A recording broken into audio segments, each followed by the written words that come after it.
All right. Good evening. I would like to call to order the September 11th, 2023 Committee of the Whole regular board meeting of the State College Area School District Board of Directors. If everyone could please rise for the Pledge of Allegiance. I pledge allegiance to the flag of the United States of America and to the republic for which it stands, one nation, under God, indivisible, with liberty and justice for all.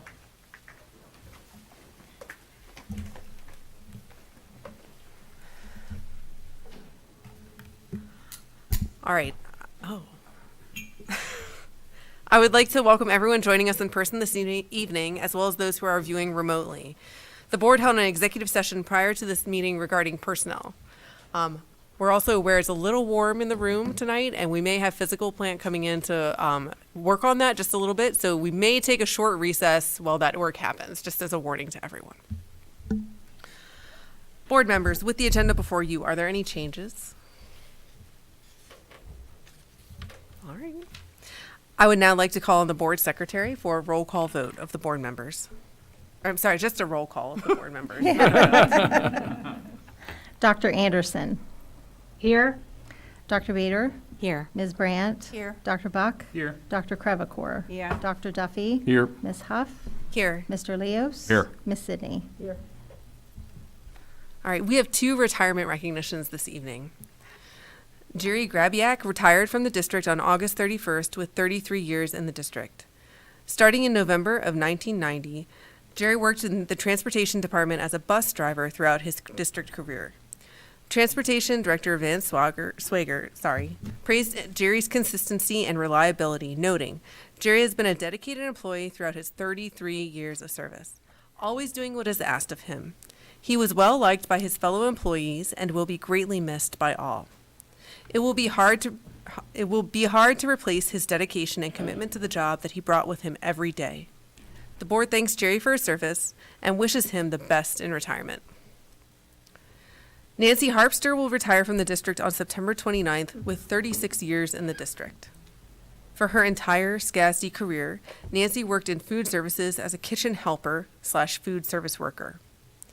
Food Services Director Megan Shaper praised Nancy's consistent commitment to her position, noting, Nancy Harpster began as a substitute employee at the start of the school year in 1986 and was quickly placed into a permanent position at the junior high school. The school name changed over the years, but Nancy spent all of her 36 years serving students in Park Forest. Nancy has been a reliable and friendly employee and colleague. Nancy handles breakfast service at Park Forest Middle School and is one of the first people to greet students as they arrive for the day. Her cheerfulness and commitment to the students will be missed. The board thanks Nancy for her service and wishes her the best in retirement. Mr. Johnson will now provide us with a superintendent update. Thank you, Jackie. Today marks the 22nd anniversary of the terrorist attacks on the World Trade Center, Pentagon, and Flight 93 on September 11, 2001. A day forever seared into our nation's memory. Please join me in a moment of silence for the 9/11 victims, their families, emergency personnel, and all others who suffered from the day's horrific violence.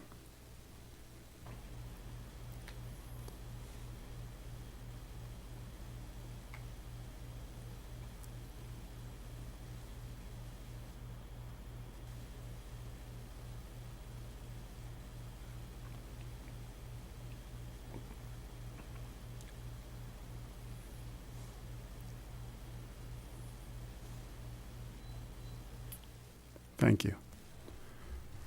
The State College Area School District Board of Directors will be hosting 4 board conversations with the community this school year. All events are open opportunities for everyone in the community to connect with board members on any district-related topic. Below are details about each event. Thursday, October 12th, 2003, at Good Day Cafe at 8 to 10 a.m. Monday, December 18th, 2023, Panorama Village Boardroom, 5 to 7 p.m.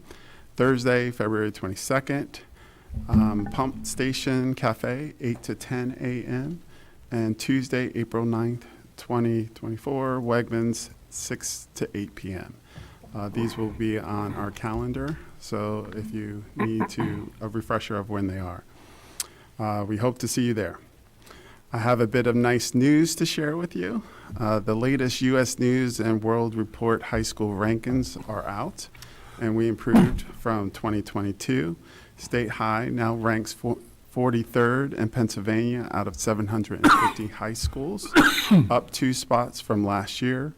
Overall, schools were ranked on state assessment school scores, graduation rates, college readiness, curriculum, and underserved student performance. Thank you to our students, parents, faculty, staff, and administrators for making State High one of the best high schools in the state, top 6%.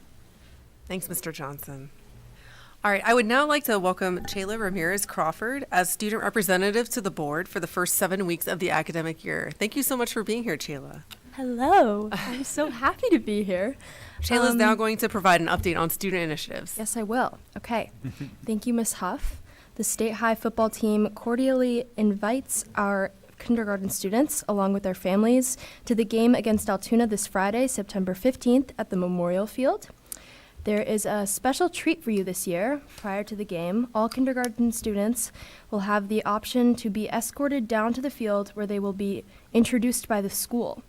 They will all then run the entire length of the field so they can score touchdowns. The kindergarten students will receive free admission, and their family members can purchase discounted tickets for $3 each. Kindergarten families, please check your email for details. As a reminder, our homecoming parade route on September 28th has changed this year. Instead of heading to Memorial Field, it will proceed through the Holmes, Foster, and Green Tree neighborhoods, starting and ending at the high school. For details and to sign up for floats, visit scasd.org/homecoming. Congratulations to our students who received awards showing livestock animals at the recent Grange Fair. It takes dedication and hard work to successfully exhibit animals, and the many accolades were well deserved. Check our district news section for a full roundup of our fair award winners. Thank you so much, Chayla. Yes.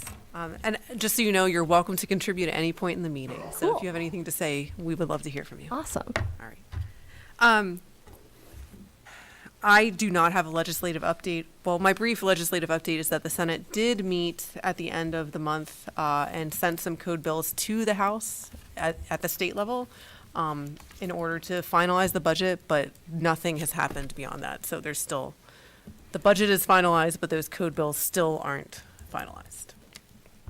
Okay. Gretchen or Peter, do you have any updates from the COG? I have none since our last meeting. Peter? I do not. We do not. Thank you so much. At this time, we have public comment. Each individual will be allotted up to 3 minutes. For action items, public comment will be held just prior to voting on that item as required by the Sunshine Act. If additional time is necessary, the board may consider reopening public comment after board business is completed or during the next meeting. As a reminder, public comment is a chance for the community members to share their thoughts with the board. It is not a time for the board to answer questions or engage in conversation. You can always email the board at all-board@scasd.org. Is there anyone here in person this evening who would like to make a public comment? If you'd please come to the podium and state your name for the record, you'll have 3 minutes. Thanks. Hi, I'm Mary Morningstar. I've had 5 kids in the district. I'm here to talk about the surveys. I want to say that from the first policy that was written to the second one, it's really a huge improvement. And I think with the fine tooth comb here, we'll really be able to, nail this down. So I'm going to actually start in the back on page 4 on the building-based and the classroom-based surveys. really feel like there's some loopholes here, and I really need to know what the intention of the school district is. We're going to talk about Hey, Ms. Morningstar, I'm so sorry to interrupt you, but I believe is this up for action tonight? No, it is not. Oh, I am so sorry. It's okay. I thought it was for action. Go ahead. Please go ahead. I'll give you a little beyond the buzzer. Okay. Oh, and they paused it for me. Thank Thank you. I'm so sorry to interrupt. No problem. So this is in regards to the building-based and the classroom-based surveys. I think we need to know what the intention of the school district is here. You write, it should not include questions that solicit protected information from students. If you're going to write should not, it should also come with the caveat unless you follow the opt-out rules.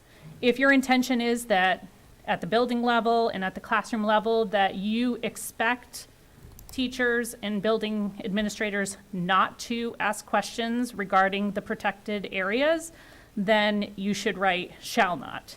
I think it needs to be more clearly stated for parents. It needs to be more clearly stated for our teachers. We don't want them to overstep bounds, and we needed to make sure that it's very clear for them as well. Down at the bottom, under notification, the school district will notify parents in ample time. How much is that time, and how will we be notified? You know, last year we had issues coming from a number of different platforms. It might be good to know which platform as parents we need to be looking for to get that information. Just a couple other points. Under the U.S. Department of Education funded surveys on page 2, which surveys fall under this part of the policy? Do we have a list that we might be able to know? Because again, the way I read that, that's a written parental consent. That's a write-in policy as opposed to write-out policy. So it would be good to know what policies we can write in about. And then the only other thing I have is under legal, it might be good to recommend an addition of the PII regulations here. But other than that, you know, closing those loopholes up and making sure we understand what the intentions of the surveys are, or what the intentions of the district are in regards to those surveys is, I think, really important to kind of close up those loopholes. Thank you. Thank you so much for your comment. Yep. All right. Please, if you'd come to the podium and state your name for the record, you'll have 3 minutes.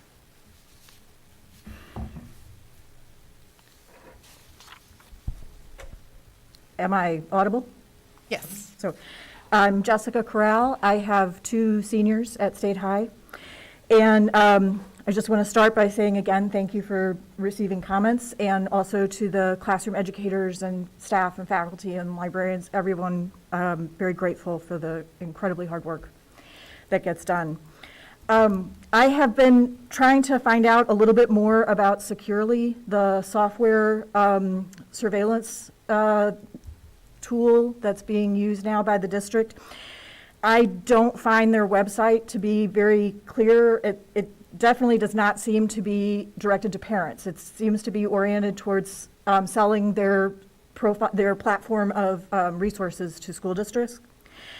So the questions that I had posed to the IT department, they have not gotten back to me, and it's not that I don't believe they're not working on it, maybe they're just busy.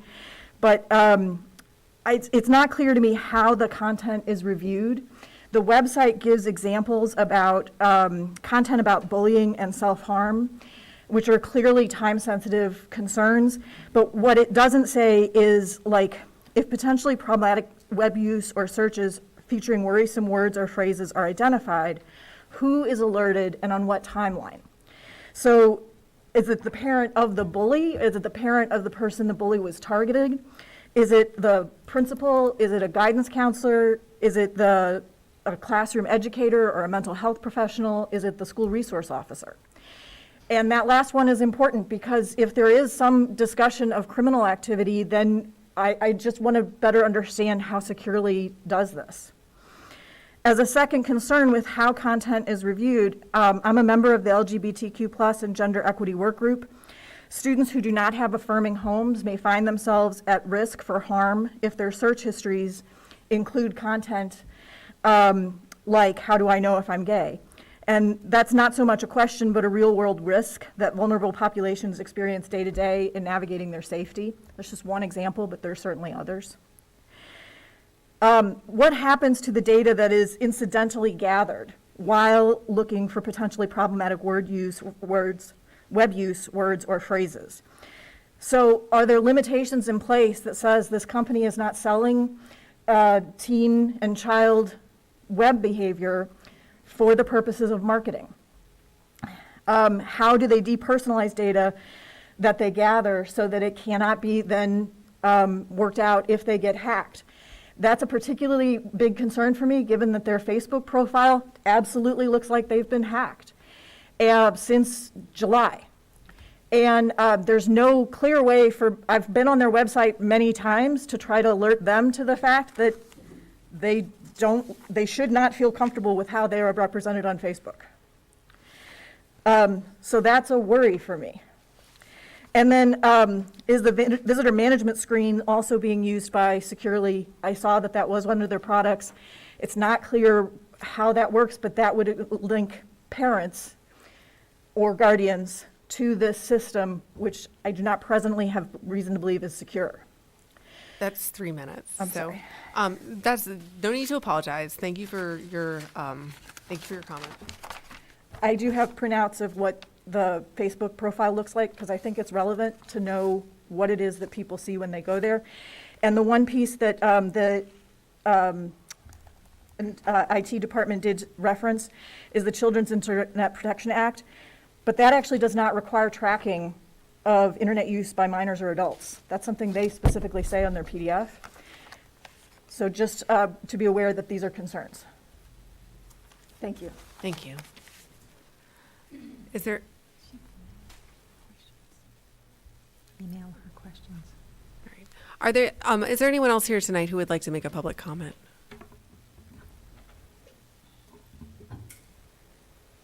All right. Is there anyone online or attending virtually who would like to make a public comment this evening? You can do so by raising your hand in Zoom. At the bottom of your screen, you'll find the raise hand button.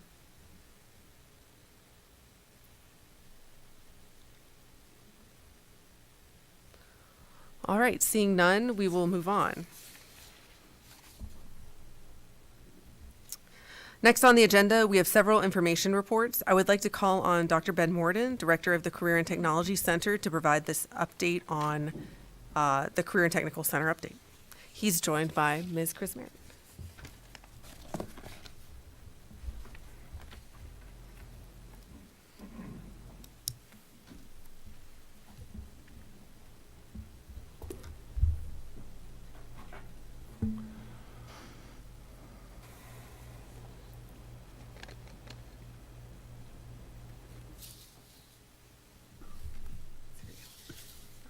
Thank you. Thank you. We'd like to share with you tonight an overview of the CTC's 14 programs, as they're a very valuable part of the offerings at State High. Chris. Last year, Dr. Morden, Is your mic on? yeah, Okay. is it not coming through? I can hear it. Okay. Vanessa. Oh. Vanessa's going to come take a look.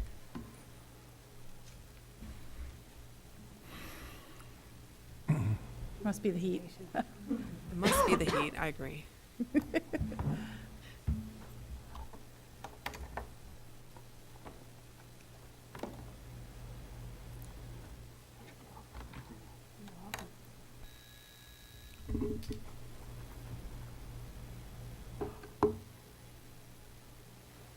All right. There we go. Last year, Dr. Morden shared information regarding the PDE audit that we had, where we had a pretty positive report from them, and we just had a few things to work on, which I know he's been working on. So tonight is more of an overview of the kinds of programs they offer, the number of students in them, that kind of thing. So I'd like to turn it over to Dr. Morden. Okay, thank you very much. This one. No, gotta hit it. Yep, there you go. So again, thank you so much for the opportunity to be here tonight. Really appreciate it. The first thing, we'd love to thank all the board of directors, all of our community stakeholders. There's so much that all of you do to support our students, to support our program. It's very much appreciated, and it's also very valuable. And there's a lot of evidence that we'll look at tonight. So when we work with PDE, to provide career technical education. What we're doing is we're trying to provide, opportunities to develop critical skills, hands-on learning, and ways to apply their academics to real world. We're also looking for outcomes such as post-secondary education, high-wage careers, and lifelong learning. I've provided a nice link for the board to preview on your own. The PDE promotes CTC, and it's a very nice video. Here's a nice picture of our department team. So everyone's on the same page. We have about 37 members on our team. We have 20 CTC teachers at the high school, 3 tech ed teachers, 1 FCS teacher, 4 paraprofessionals, 1 director, 1 secretary.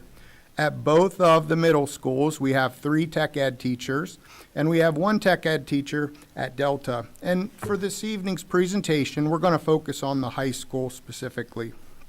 But it is important to thank all of our middle school members and understand we are collaborating and coordinating things so that they have a really nice transition from middle school to high school, and that we're not duplicating or going off track. So we have 14 programs. We have a very nice website, provided the link. If you have time, I'd encourage you to go through there.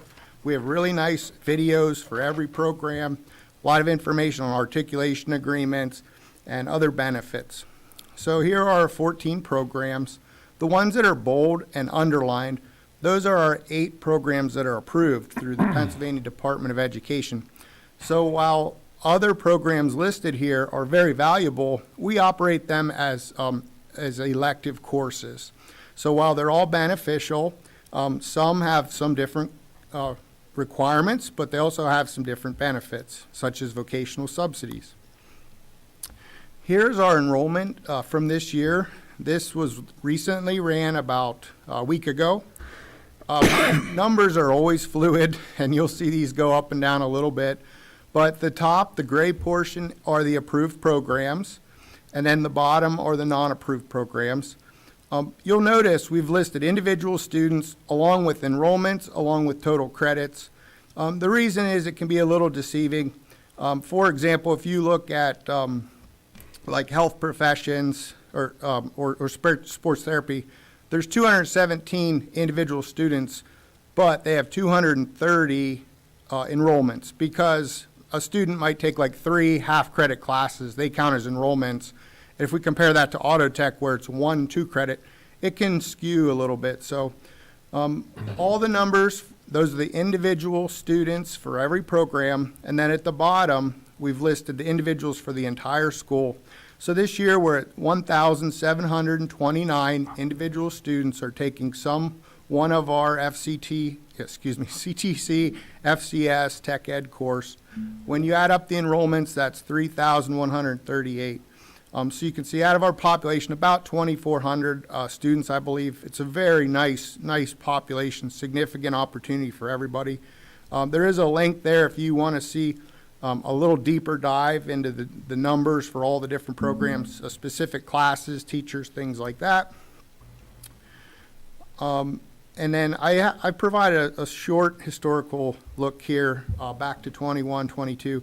To me, it seems very level with our enrollments. And there's another historical summary that goes back a little bit further if you're interested. I do think it gets a little confusing if you look back 10 years ago. They might have been counting enrollments a little bit different than I count them. So, and things have changed. So that's why I stuck with the 3-year. Everyone is encouraged and eligible for CTC. Any student in the State College Area School District, grades 9 through 12, can take a CTC course. And we always like to remind people that it wouldn't limit you, or it shouldn't limit you on your other courses. If you want to take high-level academic courses, all students should be able to include those in their schedule, because we do a really good job with our singleton grid, and we try to balance things out and have a nice sequence.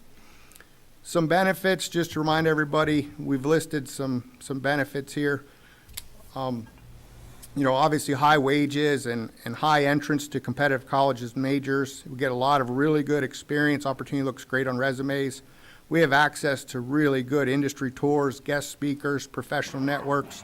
Our student organizations go on many different trips and activities, industry credentials. We have some really great work-based learning experiences where students get real, both paid and unpaid experience, college credits, and then scholarships and awards.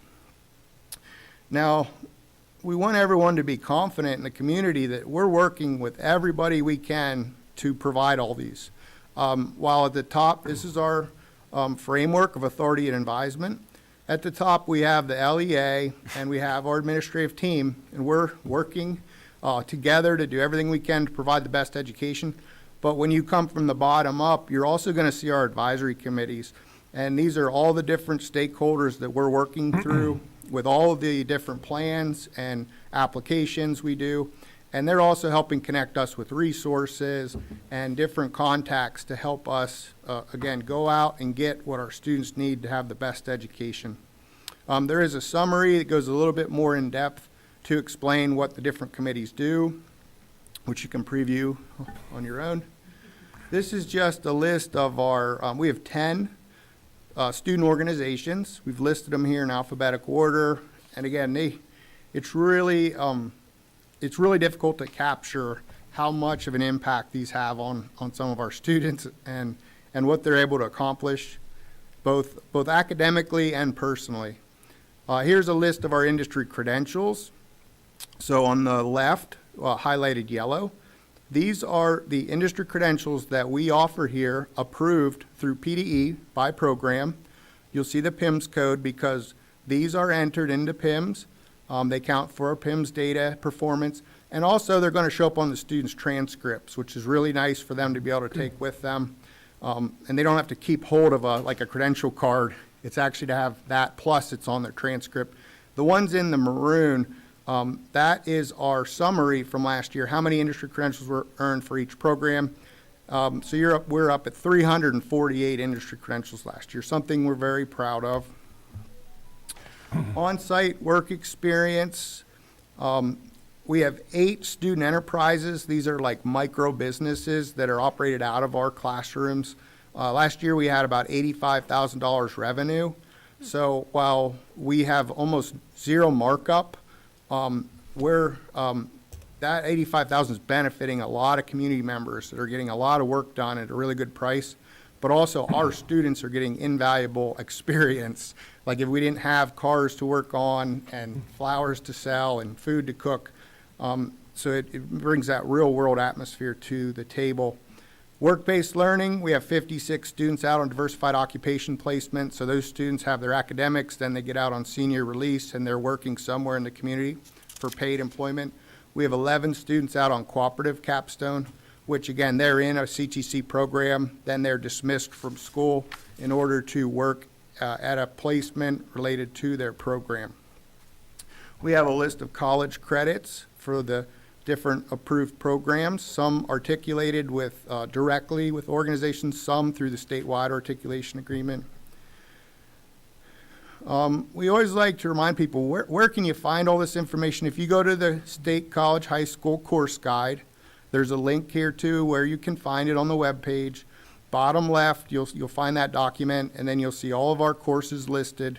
We do list them in chronological order of the scope and sequence. So ones like Auto Tech make complete sense. Auto Tech 1 is before Auto Tech 2. Some are not that easy. So we try to list them where the top is where 9th graders need to focus, and they're going to work down until they get to their senior year. Another thing people ask, how do you determine the minutes, hours? We have a formula, 90 minutes per period. If they're at 45 classes per year, that's 0.5 credits. If they're at 180 days, they meet every single day for 90 minutes, then they get 2 credits. And that's where our formula comes from for calculating that. As far as recruitment and recognition, we do a lot. As much as we can get our name out there, as many activities we can promote. These are some specific links that we use regularly. We love to recognize and post on our State College High School Facebook. This is a document where every time I post something, I take a snapshot and I put it in here, and it's kind of like a scrapbook. It's really nice to go back and look at everything. You can see our web page is on there. We have a nice promotional flyer, which is 2 page. If you're ever going to, say, a conference or something and you needed something to take with you, this would be a great thing for you to use as a board member. And then there's some other links to videos and things there. So that would conclude my presentation. I want to really thank everyone for being here tonight and supporting us. Do we have any questions or comments at this time? Yeah, well, thank you. It was a really wonderful presentation. I know that we increased some sections because, like culinary, because of the demand. How are we doing on that? And is it still a lottery system for the students that want to take it? Yes, it is a lottery system. We've been working to try to identify some ways to help students that have identified early that this is a pathway that they want to go into, and we're trying to figure out ways to do that, and I think we're successful. I think overall, we're getting a lot of opportunities out there, and I don't know if you want to say anything, Chris. Yeah, I think it's a good problem that we have a comprehensive high school, so kids don't have to lose instructional time. They can get so much at our high school. They get it right on site. And it's just, I think it's pretty amazing. I know my own children both participated in courses offered through the CTC. I think culinary has grown a lot, and that's an exciting problem. We did hire an additional teacher, a culinary teacher this year. We do have one kitchen, so it's a dance Right. how they share that and when they can be in there. Well, I think, Ben, that was what my question was leading up to. The kids that want to do this as a career path, are they giving priority, or is it still a lottery system for everyone? It is a lottery system, and that is because we were told, by PDE that that's the fairest way to do it. But we've identified some like early enrollment strategies, and we are using those, and especially working with 8th graders and learning support and people that have like a career path set for students. We are able to work with them to make sure that they'll get in. Okay, thank you. Dr. Duffy? And thanks very much. You too, Chris. Thanks for putting this together, and thanks for your enthusiasm and giving us homework. That's a good thing, is to have homework. You don't just hear the presentations, you got to hear what you have to do to reinforce the ideas that you're sharing today. So that's a good thing. But I wanted to ask about an idea that was pre-COVID, and so this might have gotten lost in the pandemic. And that was kind of a local employment credential called a Center Ready certificate. And I looked for it in the summary, and it's not included in this particular presentation, but it may still exist. Is that something which it could easily have fallen by the wayside during the COVID disruption, but I was wondering what you might say about that. Yes, going off of memory, I'm pretty sure we had 75 students receive that last year.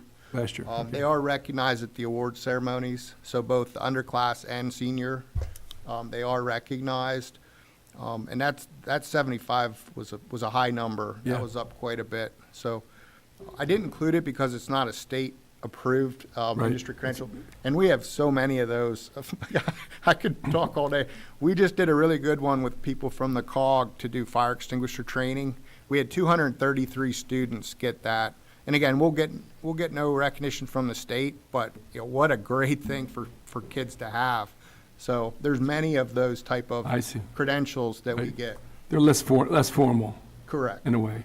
And when in terms of Center Ready, it's about tied to local employment. The employers are looking for that certificate to advise or guide them in terms of making decisions about employment for the graduate or the students coming from our program. Thank you. That was going to be one of my questions too. But so one of the things that we have to be clear about is that a lot of times the enrollments are capped because, like you said, equipment, we only have so many stoves, we only have so many freezers, but also for safety issues, right? In terms of what is the most students that a single teacher can supervise in a safe fashion and say, auto repair or whatever. So that's, that's obviously a challenge, right? And you just don't easily build another kitchen, and certainly as far as this board would go. I did have a question about, so the programs that are not 339 approved, are there 339 accepted programs for those, but we just can't get the credit hours, or what would be the difference between the two? Correct. So there are CIP codes that for those programs. We are working to get marketing approved again. We think that is very possible. I just have to put together a scope and sequence this year and get it approved. Expectation management, that's a goal. I can't guarantee it, but we're working on that. The other ones, for example, architecture, we're at a volume of students versus, volume of classes. And we have so many students taking architecture, we'd have to limit that down so that they could take 2 credits, which means, let's say ballpark, 24 students would have to be in that classroom every day the entire year, instead of 24 students in there every other day. So we're now serving 48 students for architecture 3 and 4. Does that make sense? No, that absolutely makes sense. And given that a lot of the people that take architecture are going on to college thinking about it, I think that's a more sensible approach than. Correct. So we have 48 students getting 1 credit a year instead of 24 getting 2 credits. And we need that 2 credits per year to hit the minimum 720 hours for the instructional. And they'd have to have that in 11th and 12th grade. Yeah, great. And then finally, a comment. I was at the Great Grange Fair during the livestock sale, and I'm very proud of our students. So. Yeah, it's always impressive to see like a 100-pound student with a 1,400-pound steer. It's always a quick physics lesson, but I'm glad you're able to make it. Thank you. Anyone else have any comments for Dr. Morden and Dr. Merritt? All right, thank you so much for the presentation. Thank You.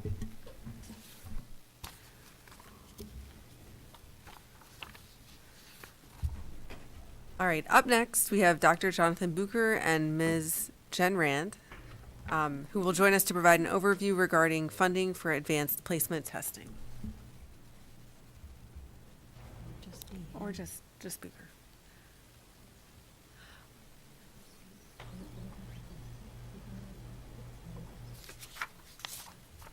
Good evening, Dr. Bucher.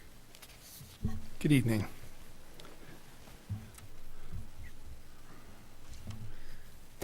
All right, so Ms. Rand cannot be with us this evening, so I'm going to talk to you about the advanced placement testing fees request to provide fee waivers for advanced placement students who are first-time test takers. We're looking to add this fee waiver to assist the district in promoting excellence in learning, as well as increasing access to benefits for advanced placement exams. So there's some statistics in the memo that I share with you regarding the approximate 2,400 students at State High and the number of students in the last school year that took advanced placement exams.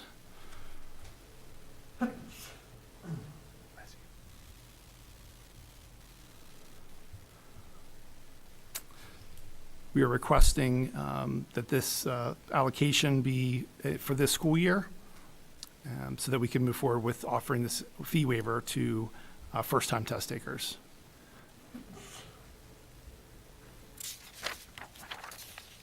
Any questions? Dr. Bader. So can you tell us the difference from previous years? So I know we've had some allotment of funds where we've supported students in financial need in terms of like the number of those that we've done in the past, because we've had some, I don't know if they were considered fee waivers, but there was instances where we supported, and just to give us a sense of the difference in proportions, like was it usually 10 or 15 a year, and now we're going to move in this structure to funding a lot more people, just have a sense of the scale of what we're going to make a change for. Sure. So it's going to be between, I want to say $40,000 to $50,000. to pay for all first-time test takers. The numbers that receive based on free and reduced lunch is pretty small, pretty minimal.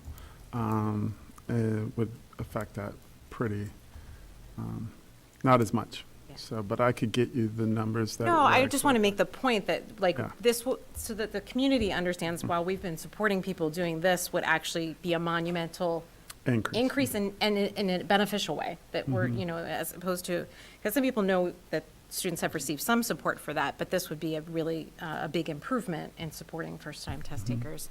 So, you know, that's I wanted to highlight a positive thing, that, Yeah, you know, we're so- making a big difference in making this shift. And something If we that he also didn't mention, but it's in the memo, is that there's a bill out there where a representative is stating that the state should pay 80% of the bill of all tests, and the school district would pay the remainder 20% if that bill were to be passed. For every test the students take? For every AP For test. every AP yes. test. Wow, not just first time. Mhm. Yeah, that would be a great legislative item to pass. Yeah, I just want to say I really appreciate how this would just lower the barrier to entry into AP classes, and I think it's really important that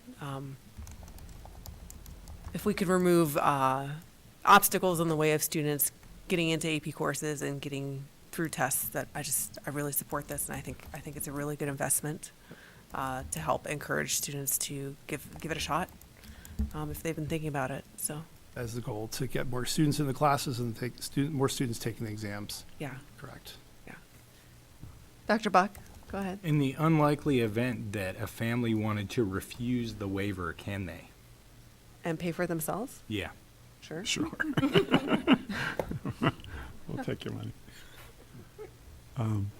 Just realize we're trying to get more test takers. Right. Not the same students take in multiple tests. We have 80% of our students going to college. And if an AP test is an example, or them taking rigorous classes and what college would be like, obviously we want more of our students to have that experience. So. Dr. Duffy? I was just going to mention, if we can focus on the academic side of this in terms of introducing students to the content, for example. But I think I'm hearing in our comments too that maybe the more important piece, to me at least, is that it's about encouraging the social realization on the part of the student about their capacity, about their opportunities, about the kids they'll be mixing in with when they get into these assessment situations, and even if they take classes that lead up to these assessments.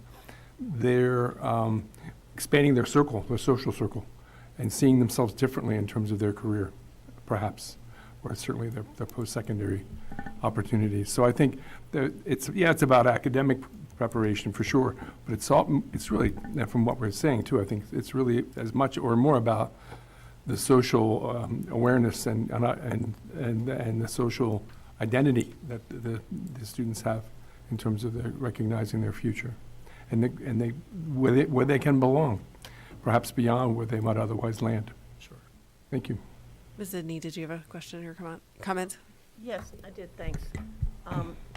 This is one of those things it's hard to sound not to be in favor of, but I do have some sort of brass tacks type of questions. Have we had any indication from people that they are not taking the courses because they don't feel they can financially manage the tests?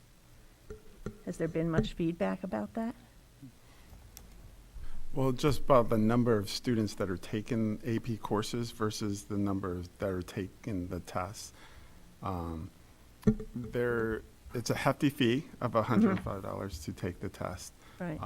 Not knowing whether you were going to score the proficiency or the 3 or 4 or 5 to get. So it's a big ask for a student and a parent, especially if they're not financially secure. Right. So. And we have, I think, as Dr. Bader mentioned, had some support for those students all along.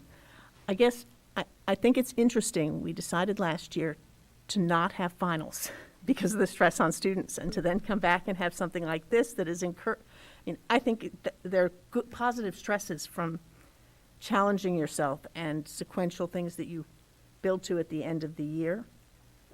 But I would be interested in hearing an update in the future about how many more students seem to take the class and whether we're getting into more diverse enrollment in those classes, and how they are doing on the tests and whether they're willing to take a second test. That's what I'm hoping, is that it gets them in the door.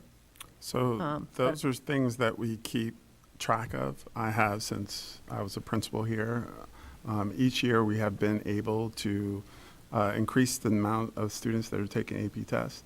And through the audit, I just spoke with Erica Frankenberg this morning about being able to delineate who those test takers are, what diversity there are, to see if we are increasing. So you'll have that in the audit as well, that you'll be able to see that data. Like I said, we're looking for more students, and more means all. So that's what other school districts, what they do is they mandate it. We don't want to mandate it because there becomes a point of where taking the test, there's only a certain amount of credits will be, or courses will be allowed in the college. So depending on what college you go to. So it'd be futile to take an AP test if it's not going to count towards you. Want to speak to that? I'm really glad this was brought up, actually, because it's funny, I was having a conversation with a group of friends when school started about the intimidation surrounding AP courses for a lot of students of color in the country, and maybe even in our school district, and how that affects the environment in those classrooms, and how much diversity we're getting in those AP classes, and how important that is for classes like APUSH, AP US History. Right now we're working on the 1619 project, which was created by the New York Times to support people of color, especially the Black community, and to spread more awareness around those facts and what actually happened. And having people of color in those classrooms is so important for our education and for our system. And to make students more aware that they shouldn't be so intimidated by the AP title in front of the class, and that you don't have to take the test, it's encouraged, but there's so much knowledge that is there that is so important. And a lot of students, even that I know, are stuck in those CP classrooms. There's nothing wrong with being in a CP class, but they're stuck in those classrooms because they don't know that they can do more. And they're unaware and frightened of those like richer, upper class people who have more money, who happen to be, Caucasian, and in those classrooms. And I think it's something that maybe we should spread more awareness about in our school district. And I'm really glad that you gave that presentation today, especially for those students of color that are not getting enough information or enough awareness surrounding these courses. So that's really important. Thank you. Thanks, Jayla. I see Dr. Anderson has her hand up. Would you like to make a comment? Yeah, thanks. I just wanted to do 2 clarifications. If you are a first-time test taker under this policy, are we covering all of your AP exams in that spring, or are you covering just one? So I guess that's the first question. It's just one. Okay, just one. And then under our current policy, where we do provide support for students who have financial need as expressed, if they qualify for free or reduced price lunch, are we continuing that policy? Yes. And does that support work for all of their AP exams, not just one? Yes. Yes, and yes. Okay, that's what I thought. I just wanted to make sure that that was said out loud. Thank you. This program is not replacing, it is in addition to the one that exists. Yeah. Great.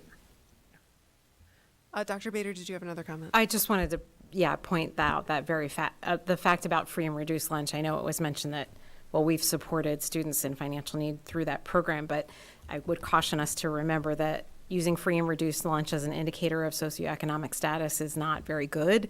And then we know that there are a lot of families that don't qualify for free and reduced lunch, that this is still a significant financial barrier to them.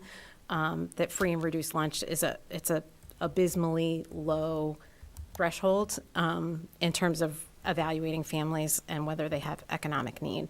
So I think this goes a long way to really supplementing that, because as we frequently know when we talk about equity, when we're trying to gauge how many students kind of fit in an economically challenged category, we don't have any good standards for that, because free and reduced lunch is really not adequate to identify those families. So yeah, so I'm really appreciative that this will definitely impact more families that have real economic need, even though they don't qualify for that program. Thank you. Ms. Zidney. Where are we with IB tests? Are those still being covered? At least at one time they were being. I don't know at this point. Okay, because I that's something forget. we're going to do it, because there are some kids who are making a choice between one and the other. So, I think they're a similar price. Yeah. Yeah. Any final comments or questions? Mr. Luce? No, I think you brought up a good point, Curtis, in terms of the amount of credit that you get these days as a result of the AP. A lot of schools, and in particular, I'm thinking of the one that 2/3 of our graduates go to, have been rather stingy with rewarding credits on the basis of AP scores. So I think there's when I took them, there was obviously a direct reward for taking them. I think it's much less so these days. Oh, well, if you don't mind, I'd like to add that even if you don't get credit for it, I think it does prepare you for college courses, and it gives you a certain amount of confidence. Absolutely. So I still think that it's worth it, and I think it's a really good program to do. Absolutely. All right, any other comments or questions from the table? Thank you so much.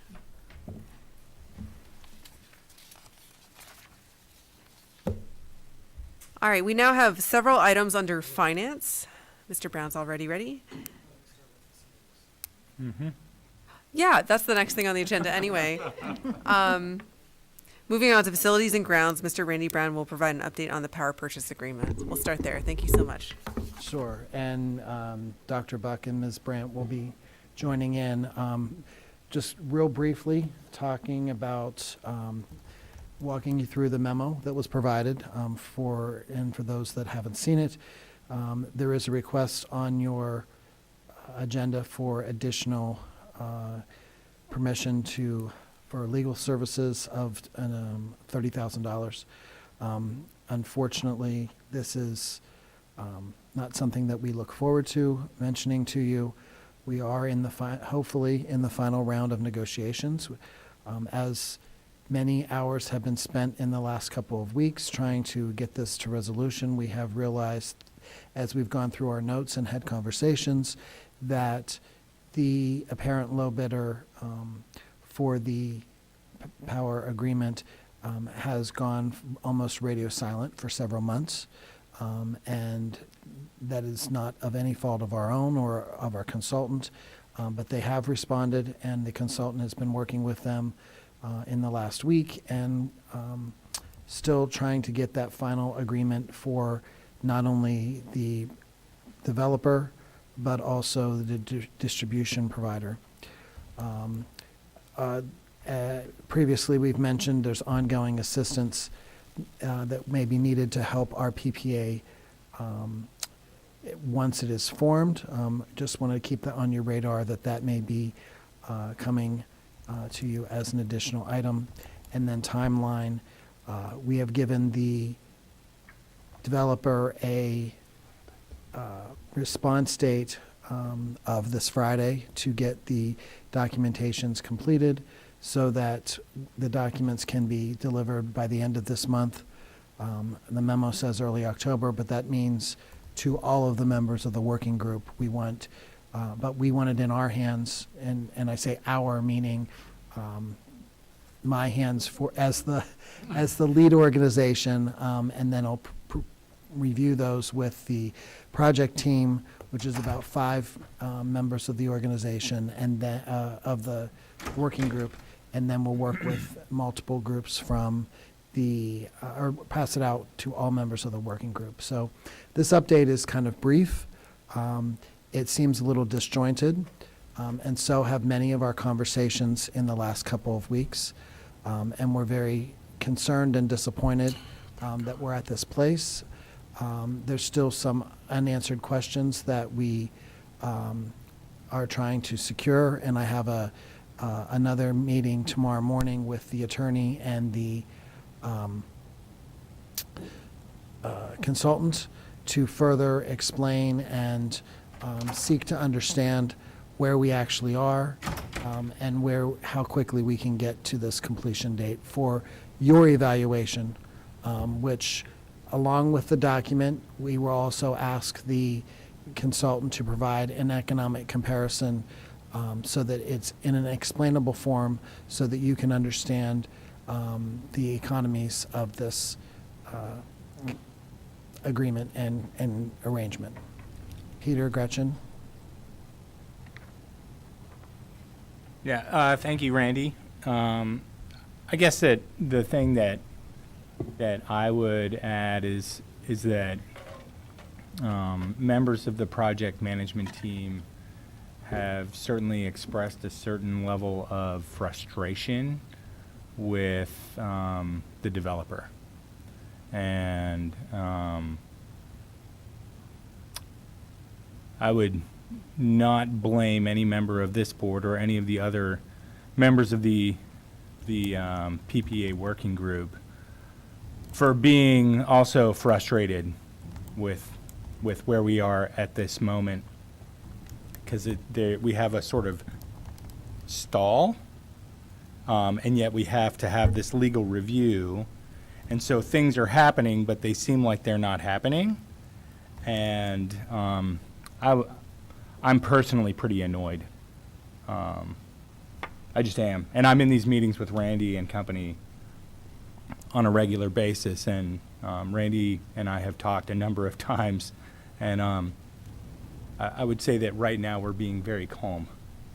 I also think that a way that to think about where we are in the process, for those of you who might be athletes, before you start a game or a meet, you're really nervous. And then you have the middle where you seem like you're just sort of stuck. And then you have the part that's right before the end. And right before the end is when it's really easy to make mistakes because you're jittery again about finishing. And my sense is that that's really where we are at this moment. Maybe I'm projecting my own experience from doing these races onto this, but this has been a long time, 4 years, right? And it is like right there, and it's easy to get really nervous when it's right there. So I'm just, our team is in good communication and trying to be patient and firm, and I think that's where we are. Randy, Gretchen?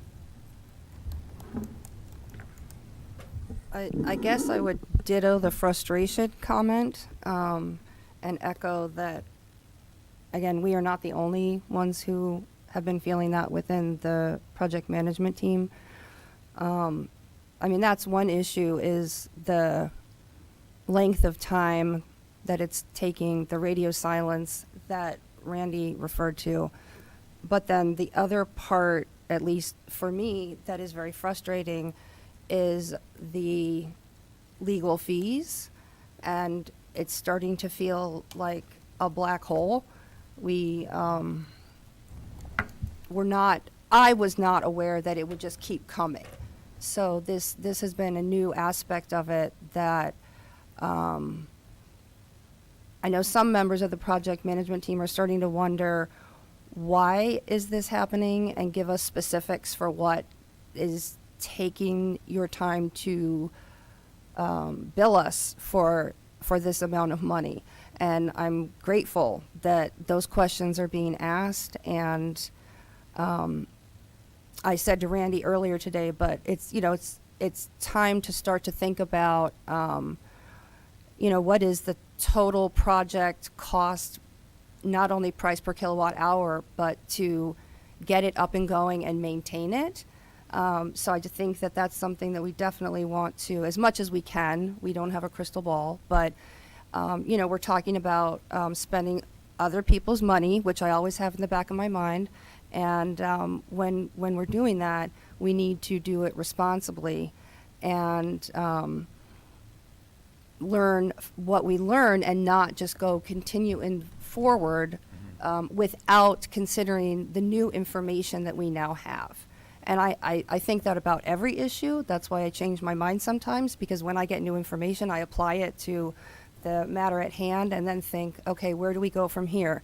So these are questions that I have, and I think some other members of the project management team have, and hopefully we'll get some answers, and then we can move forward, and I hope that it progresses in a reasonable amount of time for a reasonable amount of money for these legal fees. So that's where we're at from my lens. Thank you. Ditto. Dr. Carfagor. Yeah, I'm glad you said that those questions are being asked. My thing is, are they being answered? How long have they been asked? Because this radio silence was a wild, and did we ever know why the radio silence occurred? And is this optimistic, the best that we could hope for is early October? Or is there going to be radio silence again? I mean, do we have an explanation for that, why it happened? So what I understand to be true is that there was, Prospect 14 has in-house legal counsel that they were expecting to use for this, to respond to our contract negotiations. And it's my understanding that their counsel had an unexpected long-term absence. It wasn't expected to be long-term, it turned into long-term. Gotcha. And so then till they secured out-of-house counsel, then it took that firm time to get up and running. And that's what we understand to be true through our consultant. Our consultant seems very optimistic that we will be able to turn around by early October. He feels that I just spoke to him today again, and that there has been, in the last week, great response, but there are still some open items, and that's why I'm having the conversation with the consultant and the attorney tomorrow, because as Mr. Etter will not be surprised, attorneys and consultants don't always see eye to eye. And I am the client, or I am representing the client and the other organizations, and so I need to have a clearer understanding. Dr. Anderson, would you like to make a comment? Sure. I guess I just wanted to echo Gretchen's comments and, Carlene's comments. It is concerning the amount of time that it has taken to get information.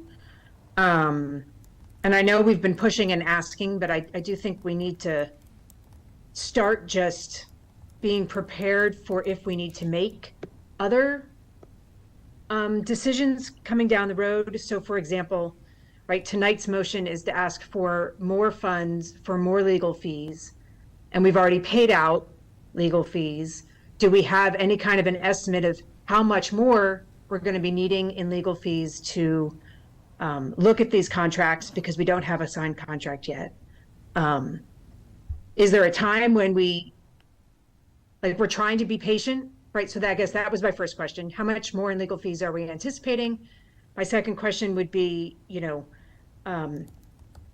is there a time when we have to kind of really give them an ultimatum to say, you've got to get this done, or we walk away, we don't have a contract, and we have to have electricity after December? I think our current electrical contract goes through December. So how long does it take us to figure out what our next steps would be, or what our alternatives would be, if this is going to fall through?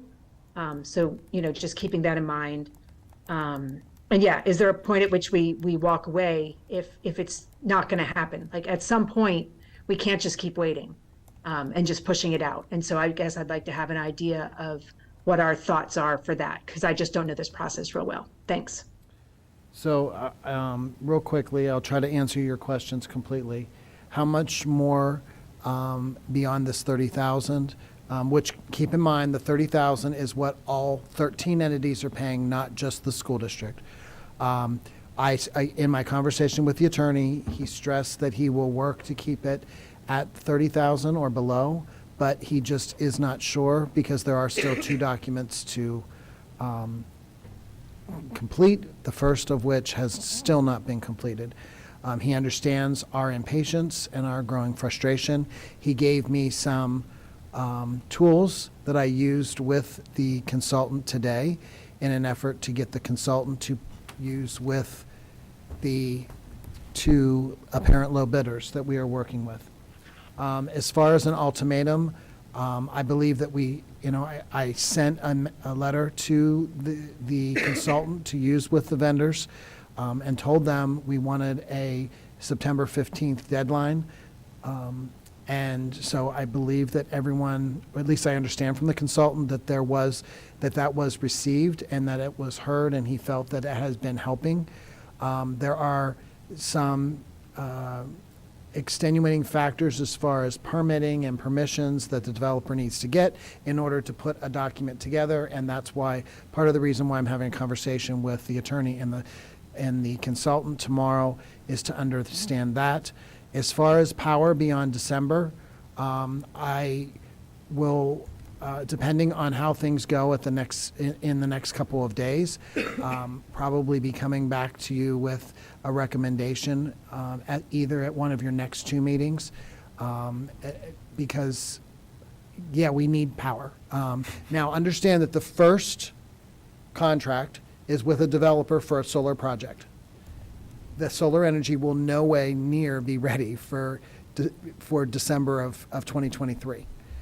The second contract, which is even further, needs further time to develop, is for Direct Energy, who would be our supplier.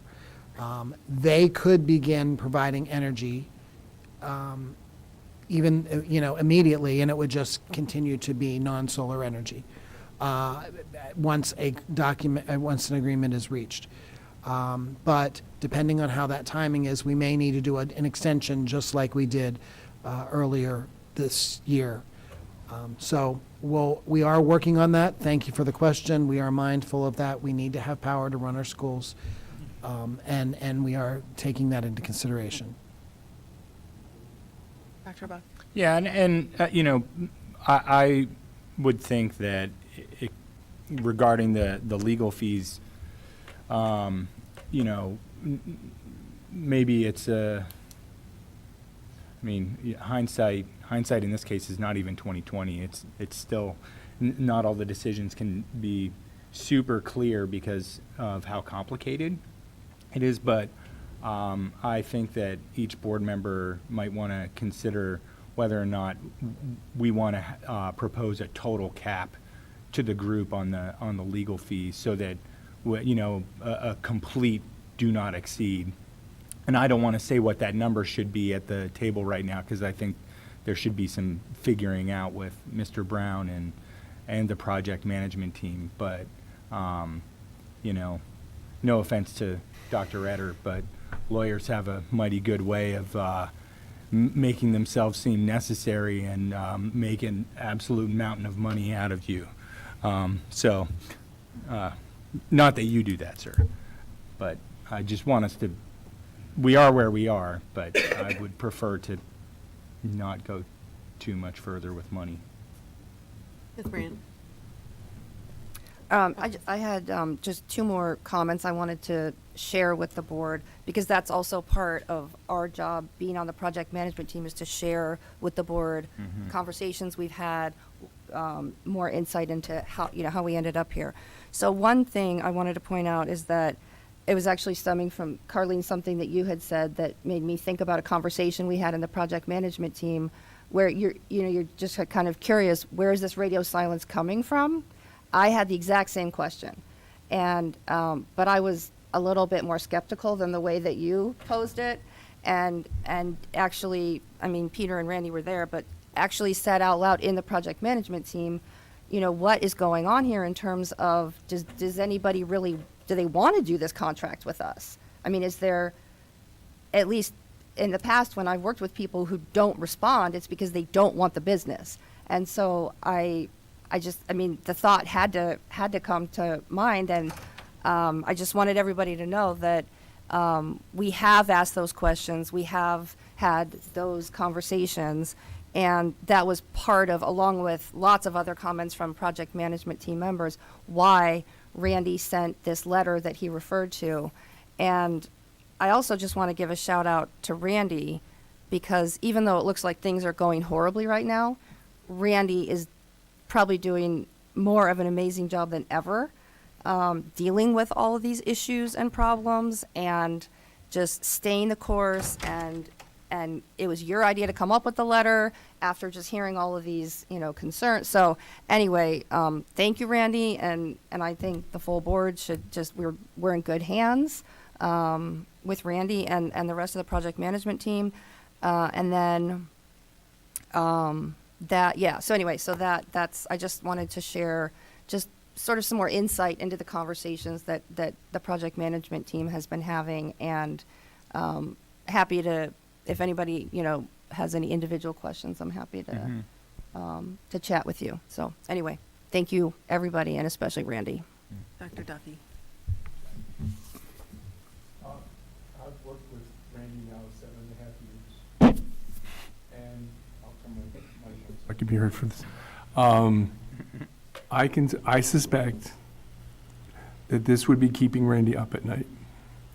This ambiguity, this open-endedness, this and the uncertainty about all this, for someone who manages numbers, would be really challenging. So I appreciate all of the thought and care that you're putting into this, Randy. Having read through that email, memo rather, my first question, open question, was, who's leading this? Who's kind of overseeing these events? Who is saying this is happening in a timely fashion, or it's not?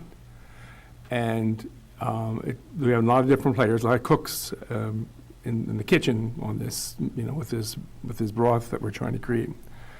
And it's just the way it's posed, anyways, is pretty open-ended. It sounds like there's some discussion on the part of the management team to setting some limits on this, having some structure to this. And that's a good thing. What that looks like is really up to the management team to come to a decision about. One of the things that occurs to me in terms of the legal side of it is to compensate people once they have accomplished something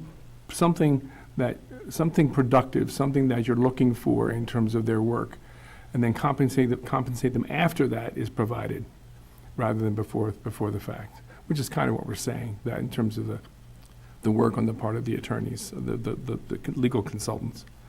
And ultimately, I guess, like, another question that comes to mind is, where's the buck? The buck is ultimately going to stop with us. I mean, if I think about it, I mean, in terms of, we've made the decision, we've made the choices that we have up to this point.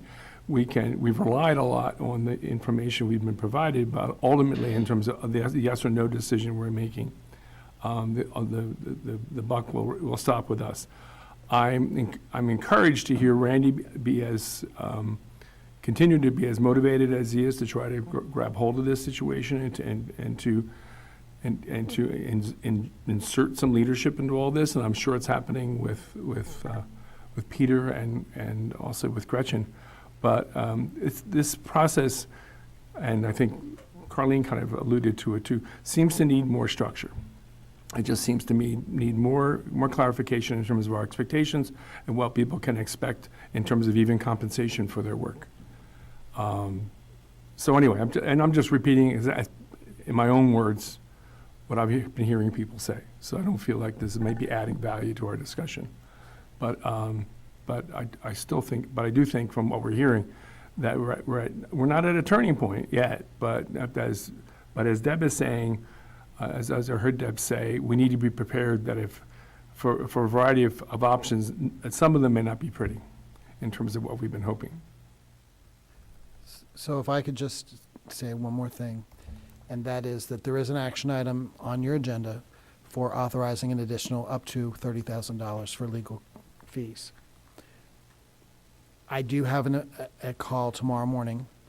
We have a board meeting next Monday. Not that I want to slow this down in any way, shape, or form, but I think that an amendment to that action item may be, yes, we authorize up to the $30,000. However, I have the ability to stop work on this if I feel like we are really as far apart as what I believe there may be the potential. I hope that that's not the case, but I think that something needs to happen, and that we need to get somebody shook up in order to get this completed. Yep. And I'm not trying to slow it down, but I'm trying to make a statement. But that's not something that I feel that I can do without your direction. Does that make sense? Yeah, absolutely.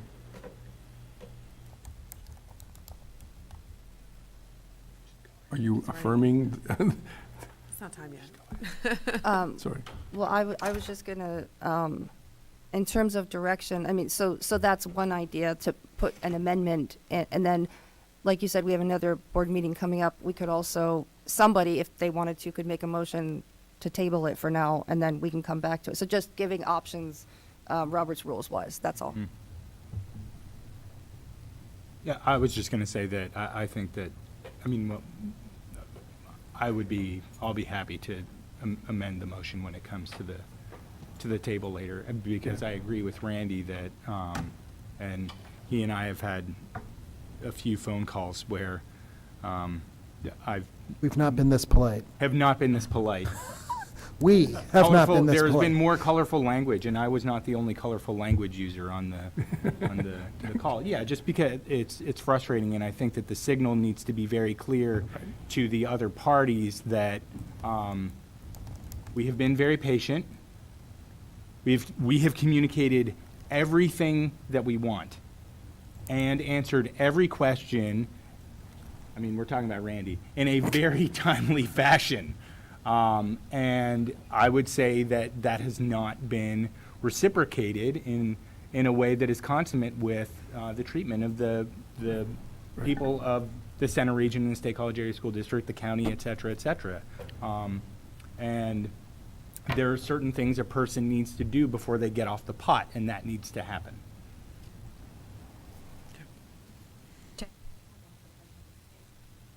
Whenever we talk about tabling things or whatever, the question to you is always, does that hinder things? So is there a timeliness issue where making changes to the motion tonight would be the best choice for what needs to happen? Or is tabling it, would that, and revisiting it later, would that be a crutch, whatever, Based upon where roadblock? we are, I don't really know. Okay. But I think that's why I suggested what I suggested, is that I felt like that could be more expeditious. But if you want to table action for 1 week, I'm okay with that too.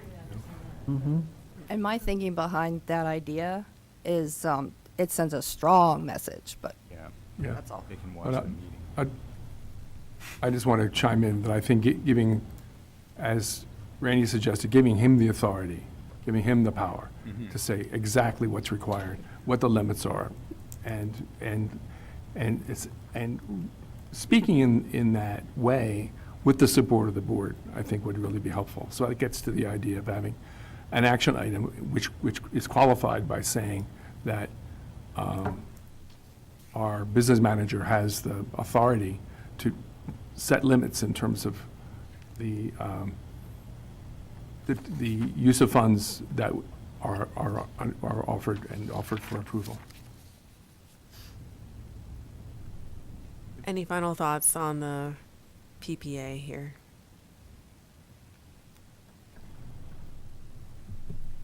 All right, everyone take a deep breath. All right, we'll now have several items under finance. All Now we're right. to that part. Very good. Thank you for being here, Mr. Brown, to give us updates on the 22-23 fiscal year end reporting, the 23-24 state budget, and an update on transportation for the 23-24 school year. Right. So fiscal year end update, just want to let you know that Mr. Vigileone and his team have been working fast and furiously, and you can join me here at the table, Joe. And there's a lot of heavy work that needs yet to occur between now and the end of December related to our fiscal year from last year and all of that reporting. We wanted to share with you in the memo tonight those key review and reporting dates, and understand that this is the first time that we've gone through where we have committee meetings as part of the committee of the whole in the all together like this. And so as we were reviewing, we felt that we needed to request an extra finance committee meeting in April to be able to meet all of our deadlines and also get all of the necessary approvals and input from you all. So we will be asking also for a finance committee meeting on October 8th at noon to help facilitate all of that. And you should have received a communication about that today. Otherwise, we should be able to meet all of, or with that, we should be able to meet all of these meeting dates and reporting deadlines. And we appreciate your cooperation with that. Is there any questions? Good. All right, so we'll move on to the 23-24. Sorry, Randy. Yes, Deb, I just saw your text. October 9, Okay. not October 8. It's a Monday, right? It's a Monday. Yeah. Sorry about that. We're not coming in on Sunday. We're not coming in on Sunday. I apologize. Thank you, Deb. So the next item is the 23-24 state budget update. We talked about this previously, but just wanted to give you one last look at this before it becomes an action item at the next meeting. Essentially, we have about 1.9 in additional basic and special education subsidies, higher than what we had expected, which is a very good thing.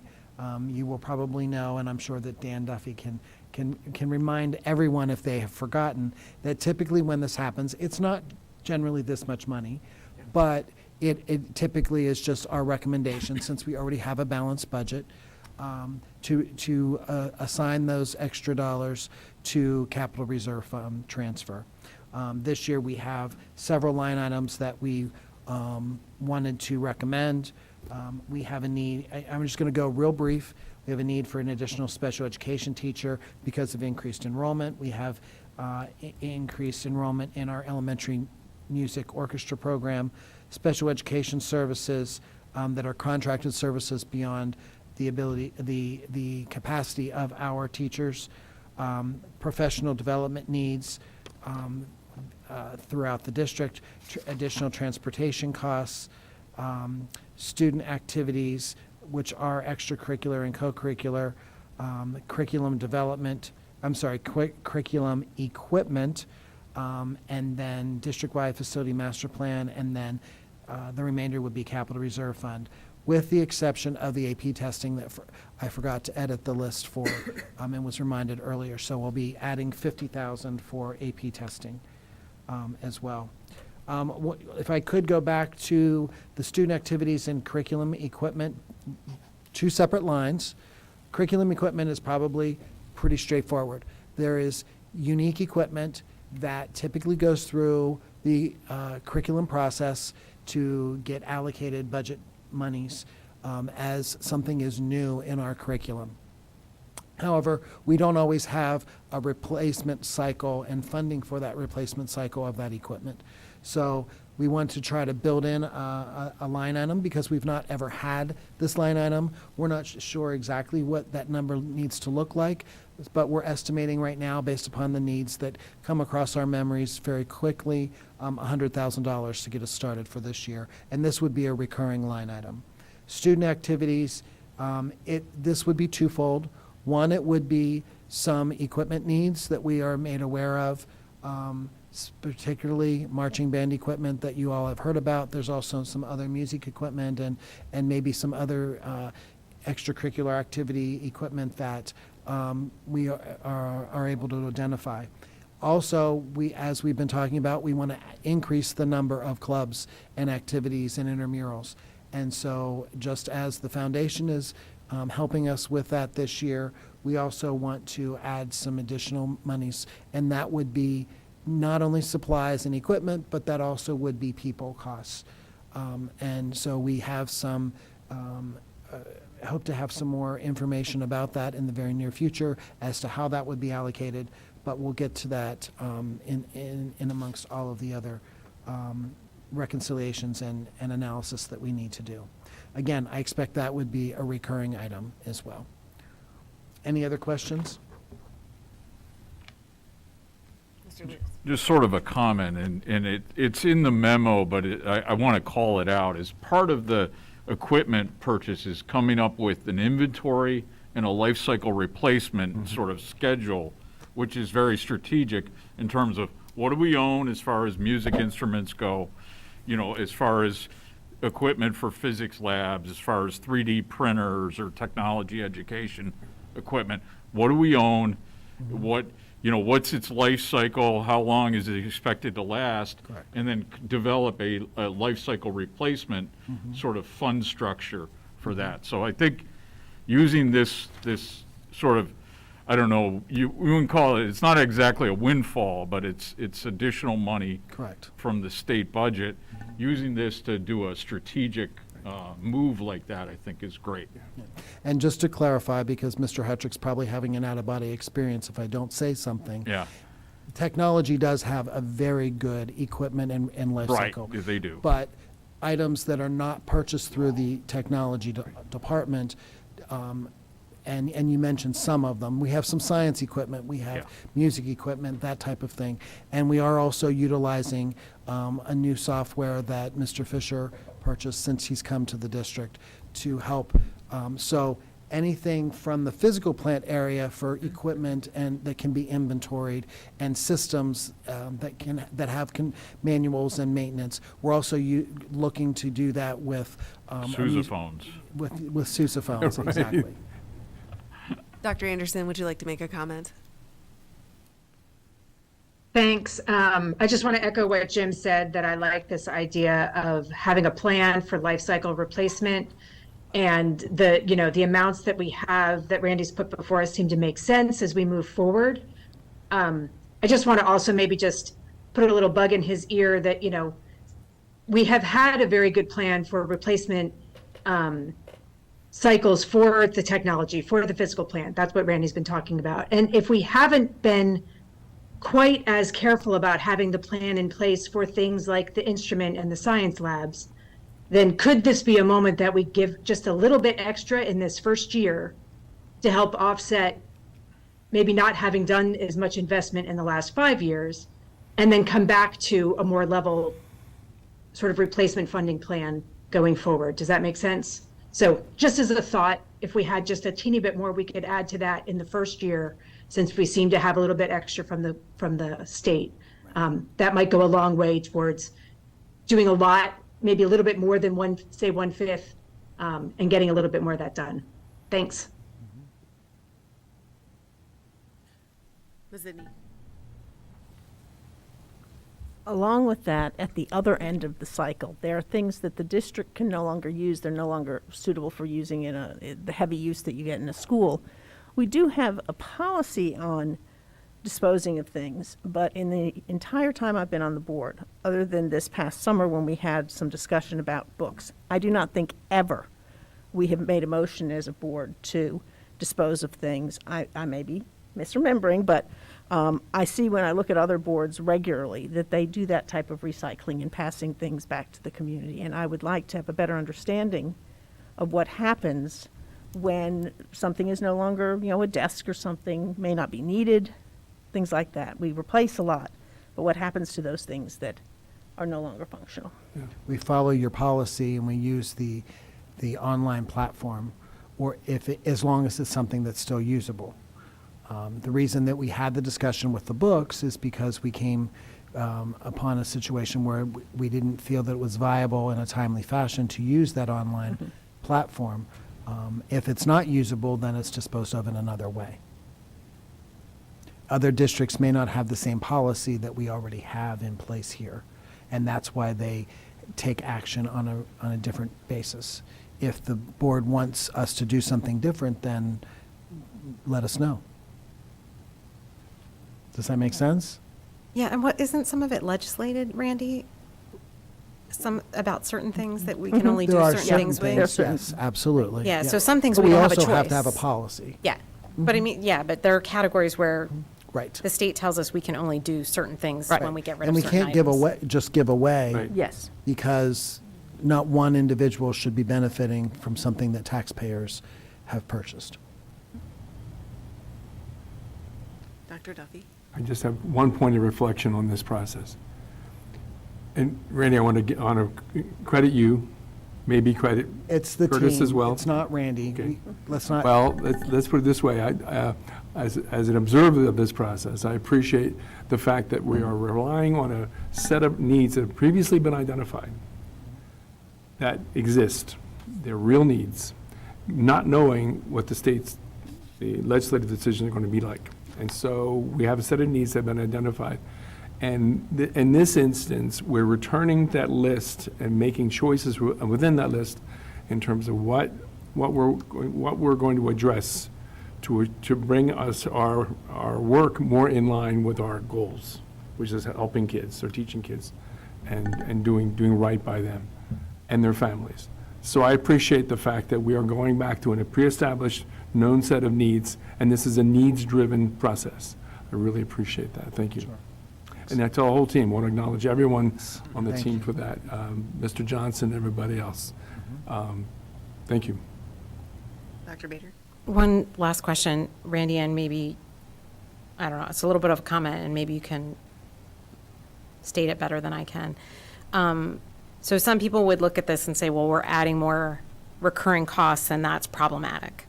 But the reality is the state, if we had known that the state was giving us an additional 1.9 million, we would have likely added similar or the exact same things in our other budget in planning, because typically, I don't think we've, except for maybe in 2011, we've never, and I don't even then, I don't think we ever have gotten less from the state subsequently. So it means that we were awarded this money from the state this year. In future years, we should not see a loss of funding from the state. So I want the community to understand that even though these are recurring costs, we are going to anticipate continued support from the state so that, you know, in order to maintain and continue them to some extent. And that's something that I'm very cognizant of, and that's why a large part of it is not recurring, because even we don't generally don't, especially in those two lines, don't receive less in future years, but we are going to continue to monitor that situation for what the predictions could be, because some of it is based upon enrollment and a formula. And we will look at that as well. Yeah, and I'm cognizant that salaries sometimes grow faster than the way the state funds us can grow faster. And so, yeah, my second point was going to be commenting about that. It's obvious you put in non-recurring costs in here for that, one of those very reasons. So thanks for clarifying that. Sure, thank you.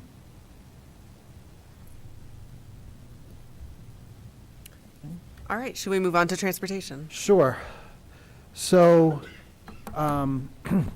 one of the things that has hit us very hard this year, and it's kind of caught up with us, and it's been hitting the nation, is transportation difficulties, especially finding drivers for our buses, whether they are district-owned buses or contracted carriers.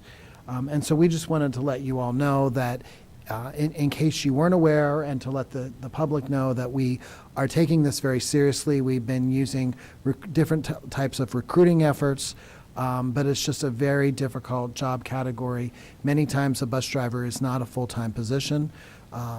There are some limited full-time positions, However, we have been working to try to combine positions, which is not something that we've done religiously for the last several years, because then it causes our costs to grow because of some of the benefits. But we have been doing it because we are at that critical stage.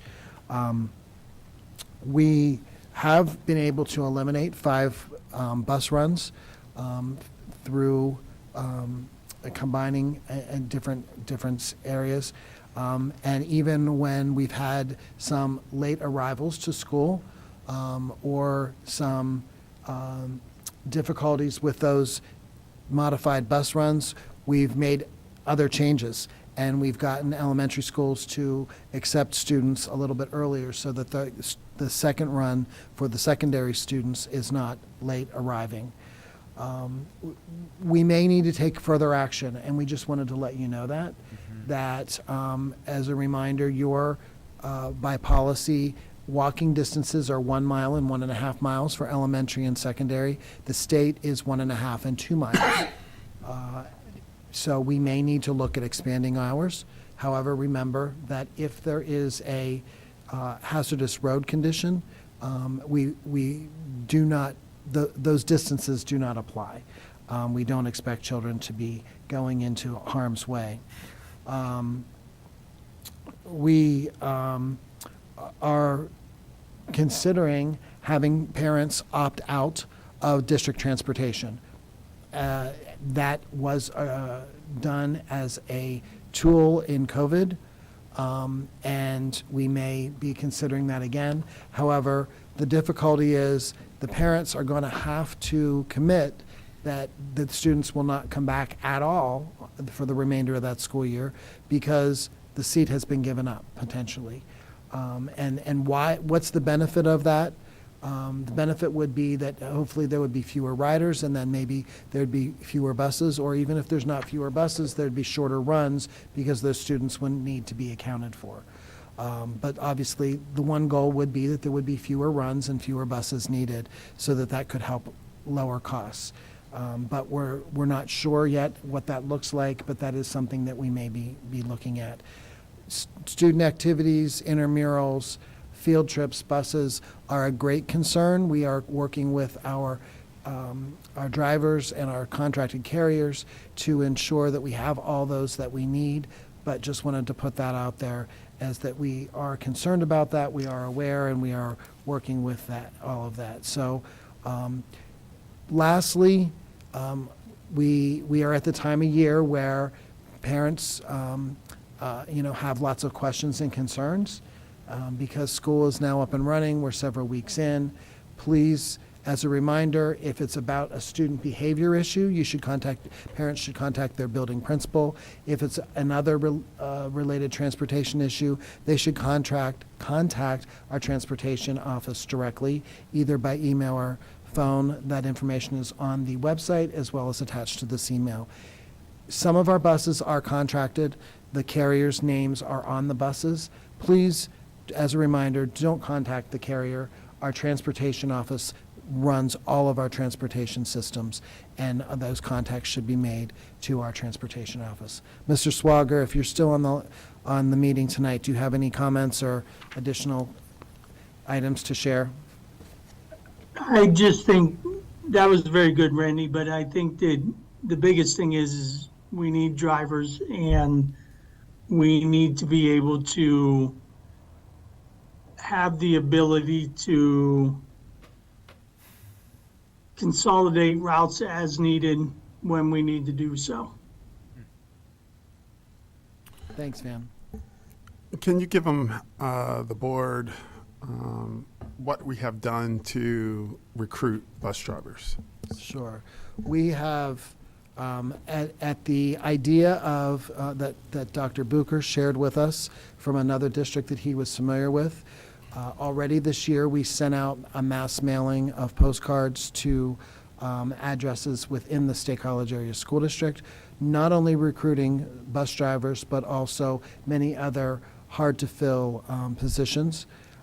In addition, we have purchased addresses for a new postcard that's going to go out, and that is targeting our food service, physical plant, and transportation positions.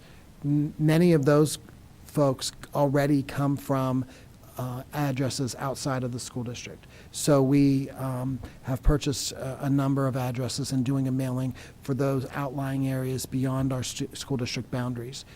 And we also have a referral system that we've been reminding our current employees that they receive a payment if they successfully refer a new employee to the district. And occasionally we will send emails and use social media as well.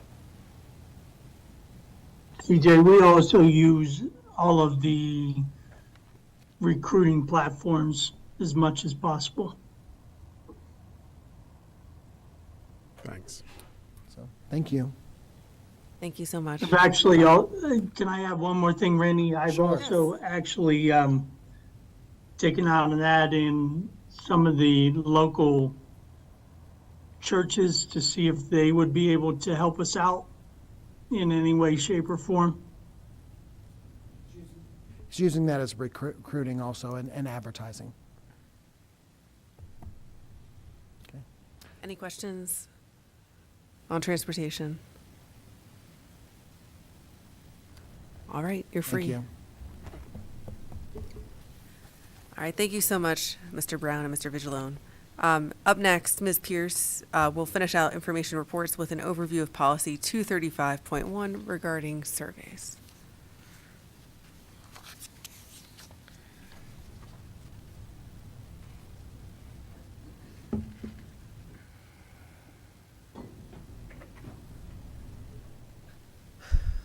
Good evening. Yeah. So, as Jackie mentioned, we'll be looking at the draft of a new policy, student surveys, 235.1. We not only got input from the Policy Development Committee, but we've heard from some of you as well.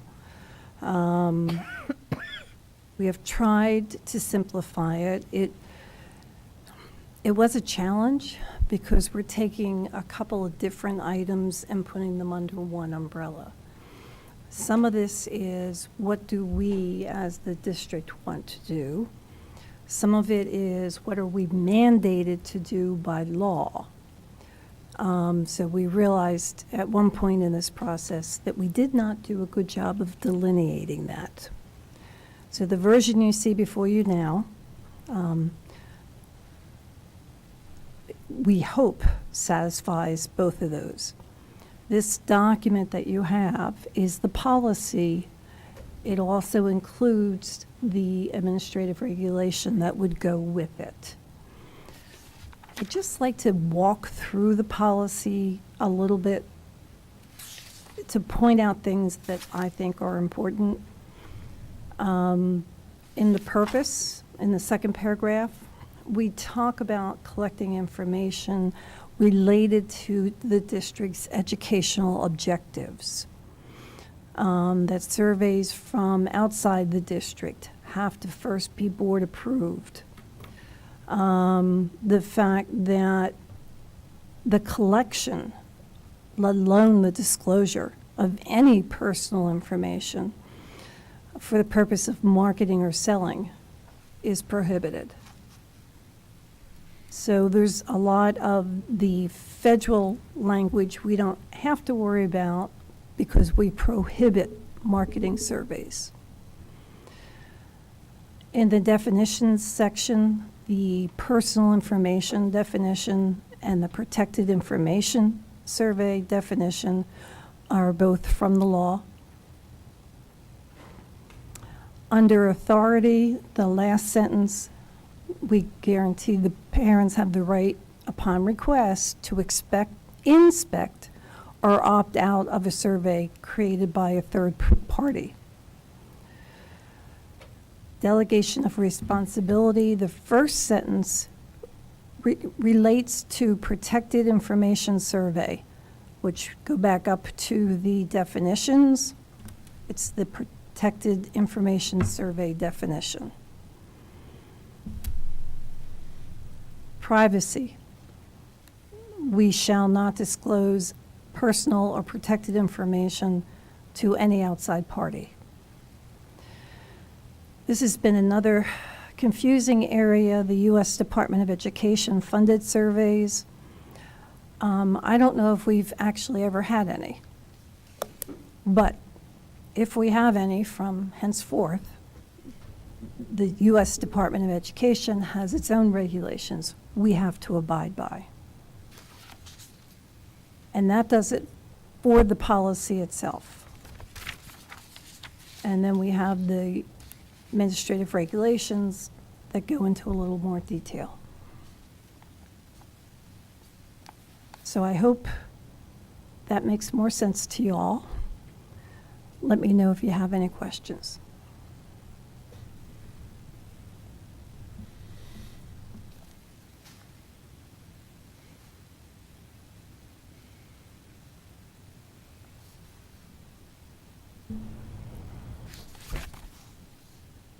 Dr. Duffy? I just want to acknowledge all of your work, all of Amy's work, the work of the committee, the work of members of the community who, at the very end of the policy committee meeting, brought up a couple of items which I had overlooked. I think a lot of work went into this, and it really shows. I think this makes a lot of sense. And if I were a parent of a little one, particularly at the well, it doesn't matter what level, but particularly elementary level, I would find a lot of reassurance in this in terms of the opportunities I would have to look into the kinds of things that were being brought up and assuring myself that it would fit with what I thought my kids' needs were met, essentially. Thank you. Thank you. Much better. Any other questions or comments for Ms. Pierce? Okay. In that case, we're asking that we take this policy to action on September 18th. We have a survey that we need to get out. Okay. Any I objections? realize that's a lot sooner than we usually do it, but we've also been talking about it for a long time. As is evidenced by the lack of questions here. We've asked and answered a lot of them so far, so, yes. I do have a question in relation to a public comment earlier. There were some suggestions that were presented, and I'm not sure where they fit into the larger scheme of things. I'll defer to the policy committee chair and to you, Linda, in terms of, and Mr. Johnson as well, in terms of seeing if there's a want and need for those, if it adds value to what we're doing, and also to the extent that they may be helpful to include in terms of consideration. I made a note in my Google Doc to talk to Amy. Okay, sounds really good. Thank you. Yeah, well, and I'll add, Dan, that, so I understand the confusion about the U.S. education surveys. It's very confusing, and that's why the initial draft had some confusing statements that were in conflict with one another, and why we did some of this revamp. And so my understanding is, as Linda said, like, these are unique special surveys that are instituted from the Department of Education. And so, as she said, they have their own rules about what the process is. But that it's not a general application to all surveys that we put out. And we know this because, part of building this newer version of the draft was an evaluation of a large number of other districts' drafts and their procedures and what they do. And, across the board, we found that other districts in the state of Pennsylvania go with an opt-out program for basically all their surveys that they talk about. And of course, if you get into the nitty-gritty of the policy, they also mention this exact same clause about U.S. Department of Ed are different. So we feel a lot more confident that the language in the policy is spot on and aligns with what other districts in the community are doing. So that covers that piece. I hope that's more straightforward after those comments. All right. Thank you. Ms. Zidney, yeah. I just wanted to say thank you for bringing forward the administrative regulations along with the policy. All right. All right. Go Well, I ahead. guess just the one other, you brought up public comment. And so I think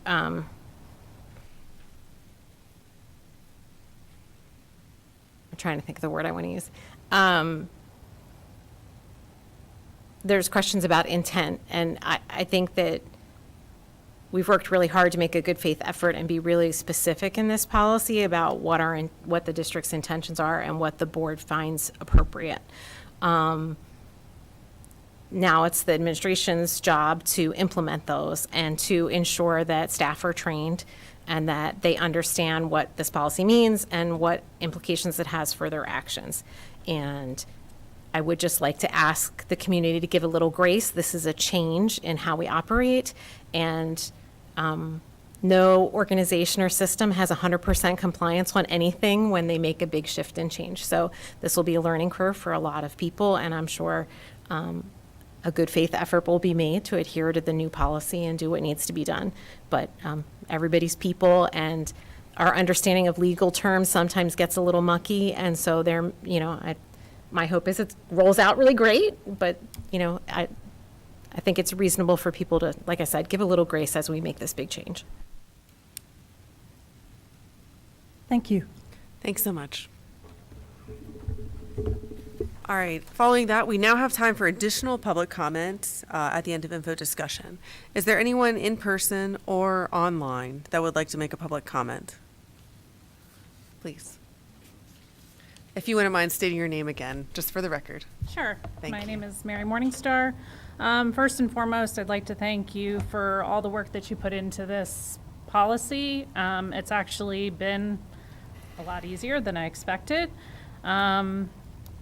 So I do understand that there's a lot of work in this policy, but I also recognize that it's important that we get this policy right, not rushed. I do understand that I need to give grace in that, but I do still stand by my comments on the last page as far as the classroom-based and building-based surveys. I do not feel the way that it is written is necessarily correct. It would be better to make sure that we get the wording correct so that we do understand what the intention is of the district. The way that is written, it's really not clearly written there. Like I said, we need to know, is the intention of the district moving forward to not have these questions be asked, period? Or are they allowed to be asked, but they need to follow the opt-out rules? I'm not really sure what that's saying. But I just want to make sure that, we really kind of close all these loopholes. And other than that, I really think it's a great policy, and I really appreciate all the hard work you guys have put in. Thank you. Thank you so much. Is there anyone else here or remote who would like to make a public comment? Oh, I raised my own hand. I will lower that. All right, seeing none, let's take a 5-minute recess.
All right, I'd like to call the meeting back to order. We're going to move on to routine approvals. I'm going to call the meeting back to order now. Next on the agenda, we have routine approvals. Is there a motion to approve the routine approval listing as presented on the agenda? So moved. Second. Thank you so much. Is there any public comment on, oh, I'm sorry, are there any questions or discussions on the routine approvals? Seeing none, is there any public comment on the routine approvals?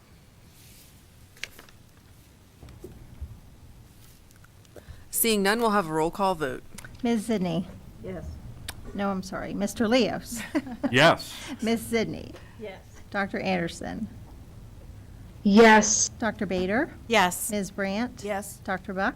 Yes. Dr. Crevecore. Yes. Dr. Duffy. Yes. Ms. Huff. Yes. All right, moving on to action items. Agenda item 8A is a motion to approve the SCASD Board of Directors Protocol Principles. This is shown in attachment 8A. So moved. Second. Are there any questions or discussion? Mr. Just Leos. a suggestion going forward that at every reorganization meeting, you should probably review these. I think that's a great idea. Yep. Yep. Thank But you so nice much. work. The people that put the work in it is very nice work. Thank you. Thank you. Are there any other questions or discussion? Yes. Sorry, I'm standing because my computer's giving me weird messages, so. That's okay. Do you just want to use that mic? So I think having these protocols is good. However, we've had them before, and the key now is to actually follow them. And so that's going to be the challenge for this board and future boards. All right, thank you so much. Any other questions or discussion? Is there any public comment on this item?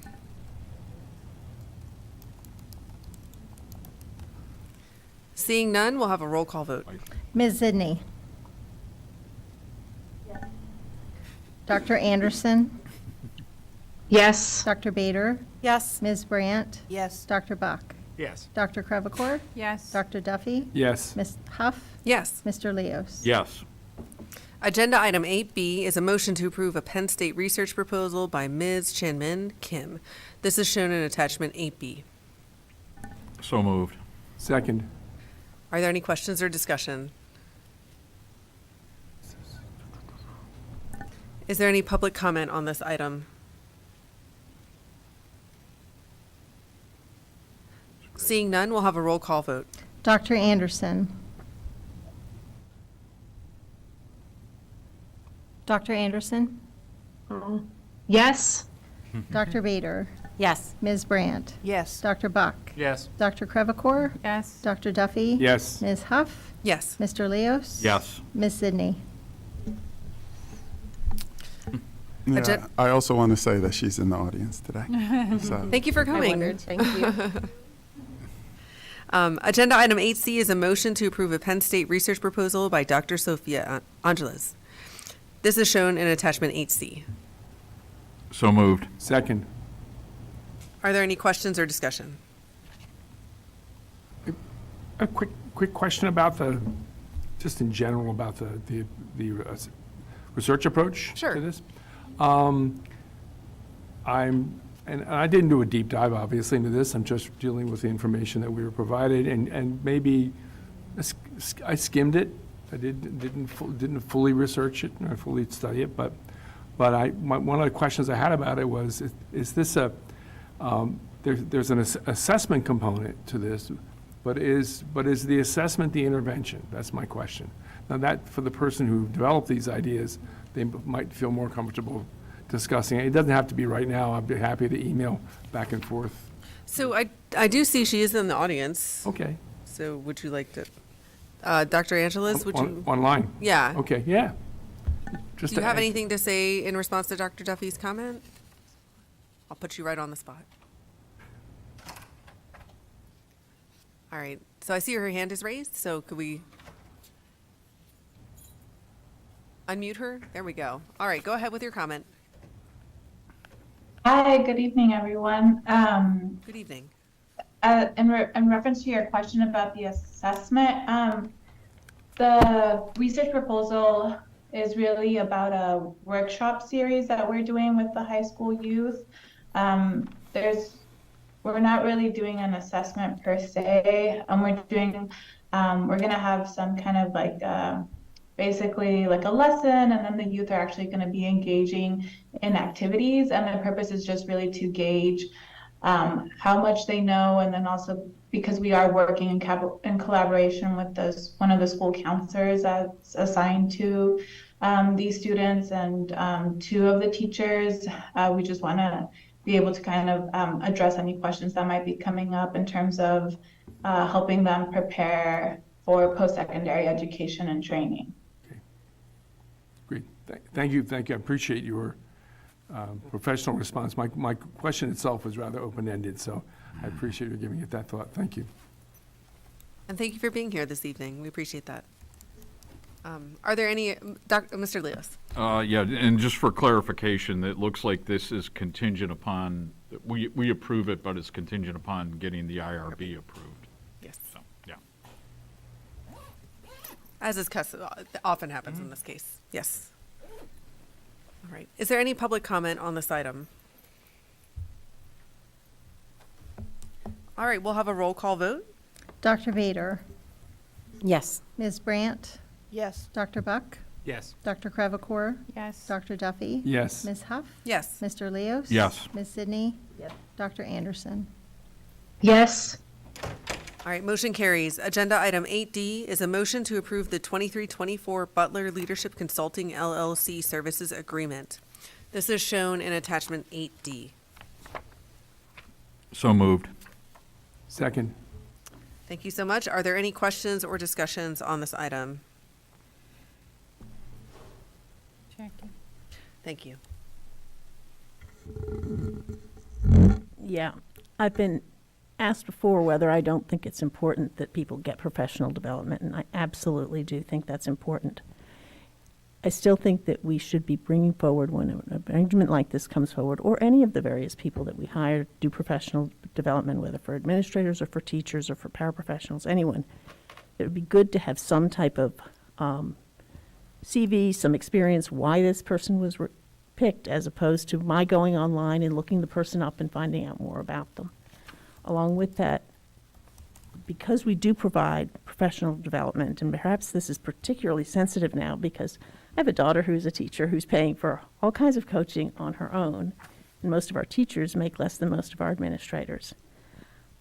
I am concerned about the growth of this budget item, this piece of the professional development budget, and that we have now several different people doing it, so I don't know how much they even coordinate and what they do. I guess that's handled at the district office. But I'd like to see in the future more detail about these type of arrangements and why these people are picked. Again, no aspersions on them, they're probably wonderful, but just let us all know and let the community know why and what the purpose is. All right, any other comments or discussion, questions? Jackie? Oh, yes, go ahead, Dr. Anderson. Hi, thanks. Could you just clarify the total cost of the contract? Because the memo seemed to indicate a cost per administrator, but when I read the contract I thought listed a total cost. Anyway, I think it said $4,500 per administrator in the memo, but $4,500 total in the contract. So I'm just curious what the actual cost is. Yeah, Dr. Pucher is coming up to the podium to answer your question. Thank you. Thank you. That's a great question. It is $4,500 per administrator, so total $9,000. Okay. I really don't think that's what the contract says. So I just want to point that out. Like, I'm having a hard time. Let me see if I can bring it up. Is it And one, is it number one 4, contract for There's- each? There's a contract for each individual. It doesn't say that in the contract. We had, internally, we had to redo the item to address that on our form, on our contract form, so it's abiding by the rules. So that was clarified. So the contract has been updated to match the memo? Correct.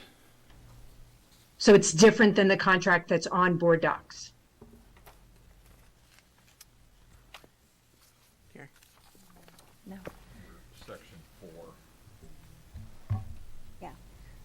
So what he's saying is the original contract that we received from this Butler, changes had to be made to conform to our way in which we do this agreement, so we'll talk with Correct. Keith tomorrow. And figure it out. Yeah, Okay. yeah. But it is, I believe, 4,500 per, Correct. yeah. Yes. Okay. Thank you. Okay, thank you. Yeah, I think what's on board docs does not reflect that, so, thank you. We'll update that. Yeah, that's what I was Thank you, gonna ask. Deb. Thanks. All right. Are there any other questions or discussion on this comment? Is there any public comment on this item? Then we'll have a roll call vote. Ms. Brandt? She's had to She- Oh, leave okay, early. okay. Dr. Buck? Yes. Dr. Crevecore? Yes. Dr. Duffy? Yes. Ms. Huff? Yes. Mr. Leos? Yes. Ms. Zidney? Dr. Anderson? Yes, Dr. Bader? Yes. All right, motion carries. Agenda item 8E is a motion to approve the 23-24 Center Counseling and Wellness Agreement. This is shown in attachment 8E. So moved. Second. Thank you. Are there any questions or discussion on this item?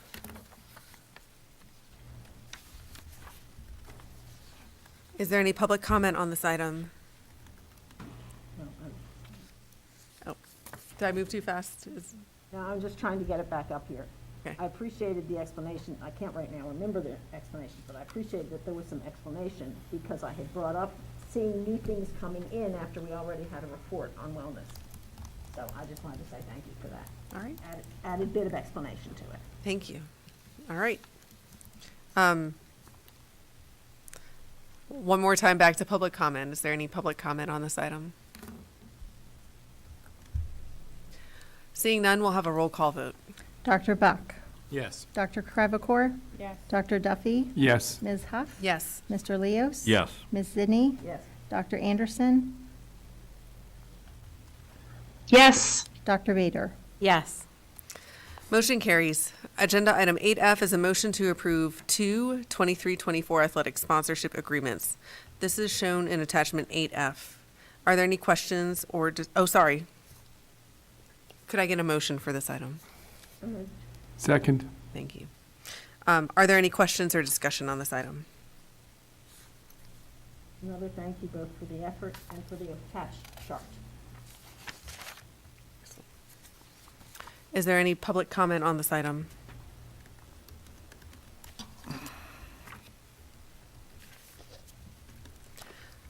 All right, seeing none, we'll have a roll call vote.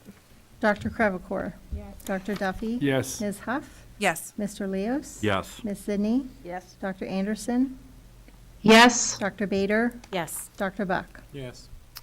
Motion carries. Agenda item 8G is a motion to approve the purchase of Career and Technology Center equipment. This is shown in attachment 8G. So moved. Second. Are there any questions or discussions? Is there any public comment on this item?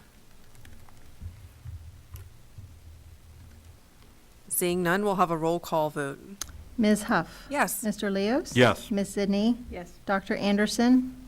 yes, Dr. Bader? Yes. Dr. Buck? Yes. Dr. Crevecore? Yes. Dr. Duffy? Yes. All right, motion carries. Agenda item 8H is a motion to approve a Park Forest Elementary equipment storage change order. This is shown in attachment 8H. So moved. Second. Thank you. Are there any questions or discussions on this item? Is there any public comment on this item? Seeing none, we'll have a roll call vote. Mr. Leos? Yes. Ms. Zidney? Yes. Dr. Anderson? yes, Dr. Bader? Yes. Dr. Buck? Yes. Dr. Crevecore? Yes. Dr. Duffy? Yes. Ms. Huff? Yes. Motion carries. Agenda item 8I is a motion to approve additional legal services for the power purchase agreement. This is shown in attachment 8I. So moved. Second. Questions or discussions? So the question had to do with whether we're going to attach a rider to that would empower Randy. Go ahead. Yeah, I If I can, I would move that we amend the motion to include granting the finance director the discretion and decision-making authority to set limits on the use of said $30,000. I'll second that. Do you have that written down? Can you say it Yes. again? If you can read it. Yeah. We grant the finance director discretion and decision-making authority to set limits on the use of said $30,000. So I have a clarifying question Mhm. on the amendment before we vote on it. I personally am fine with that amendment, but the question I have is because we are the lead group, but we are not the only ones paying this fee. So we can make the choice to say that we think Randy should make those decisions, but does the working group have to also give him similar authority? Because, No, because No. the way the agreement has been set. okay, that's why I just wanted to No, make no, sure no. all our No, Ts yeah. and Is were dotted and Yeah. crossed. Yeah. Wouldn't you- I would say that's a, great question, and B, that the structure of the MOU and Randy as the point person of the fiduciary and appointed by the project management team Okay. to direct the process, that That covers we it. are Covered. definitely, and I would say based on emails and other conversations, people are going to be like, yes. Yeah, I figured that Yeah, part, but I there's going to be a lot of quiet cheering out there in the. legally and structurally, I just wanted to Yes. make Yep. sure we were in No, the right place. thank you very much. Great. Um, So I think we have to, do we, oh no. Vote on Do We have to vote on it? vote on the- accepting the amendment, Right. and then we vote on the whole motion. okay. So, I think you can just do all those in favor. yeah, voice vote. Okay, so we'll do voice vote. So all those in favor of adding the amendment as proposed by Dr. Buck, please say aye. Aye. Aye. Opposed, say nay. All right, the ayes have it. So are there any further questions or discussion on this item? Is there any public comment on this item? Seeing none, we will have a roll call vote to authorize the administration, to approve additional legal services for power purchase agreement with the amendments as stated. Okay. Ms. Zidney? Yes. Dr. Anderson? Yes. Dr. Bader? Yes. Dr. Buck? Yes. Dr. Crevecore? Yes. Dr. Duffy? Yes. Ms. Huff? Yes. Mr. Leos? Yes. Motion carries. Agenda item 8J is a motion to authorize administration to begin a district-wide facilities master plan. This is shown in attachment 8J. So moved. Second. Are there any questions or discussion on this item? Ms. Indy?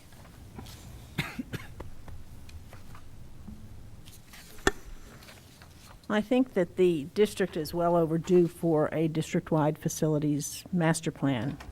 My concern in the way this is worded, concern may be overstating it. It says that it is expected to lead to a project at Park Forest Middle. And certainly, something needs to be done about the middle-level educational facilities. I was not in this district back in the 1990s when the community had the foresight to begin moving towards a 2 middle school system and moving from a junior high to a middle school system. So I don't know what was involved in all the conversations that went into that and the type of broad look at the community out there and the needs of our children that led to that.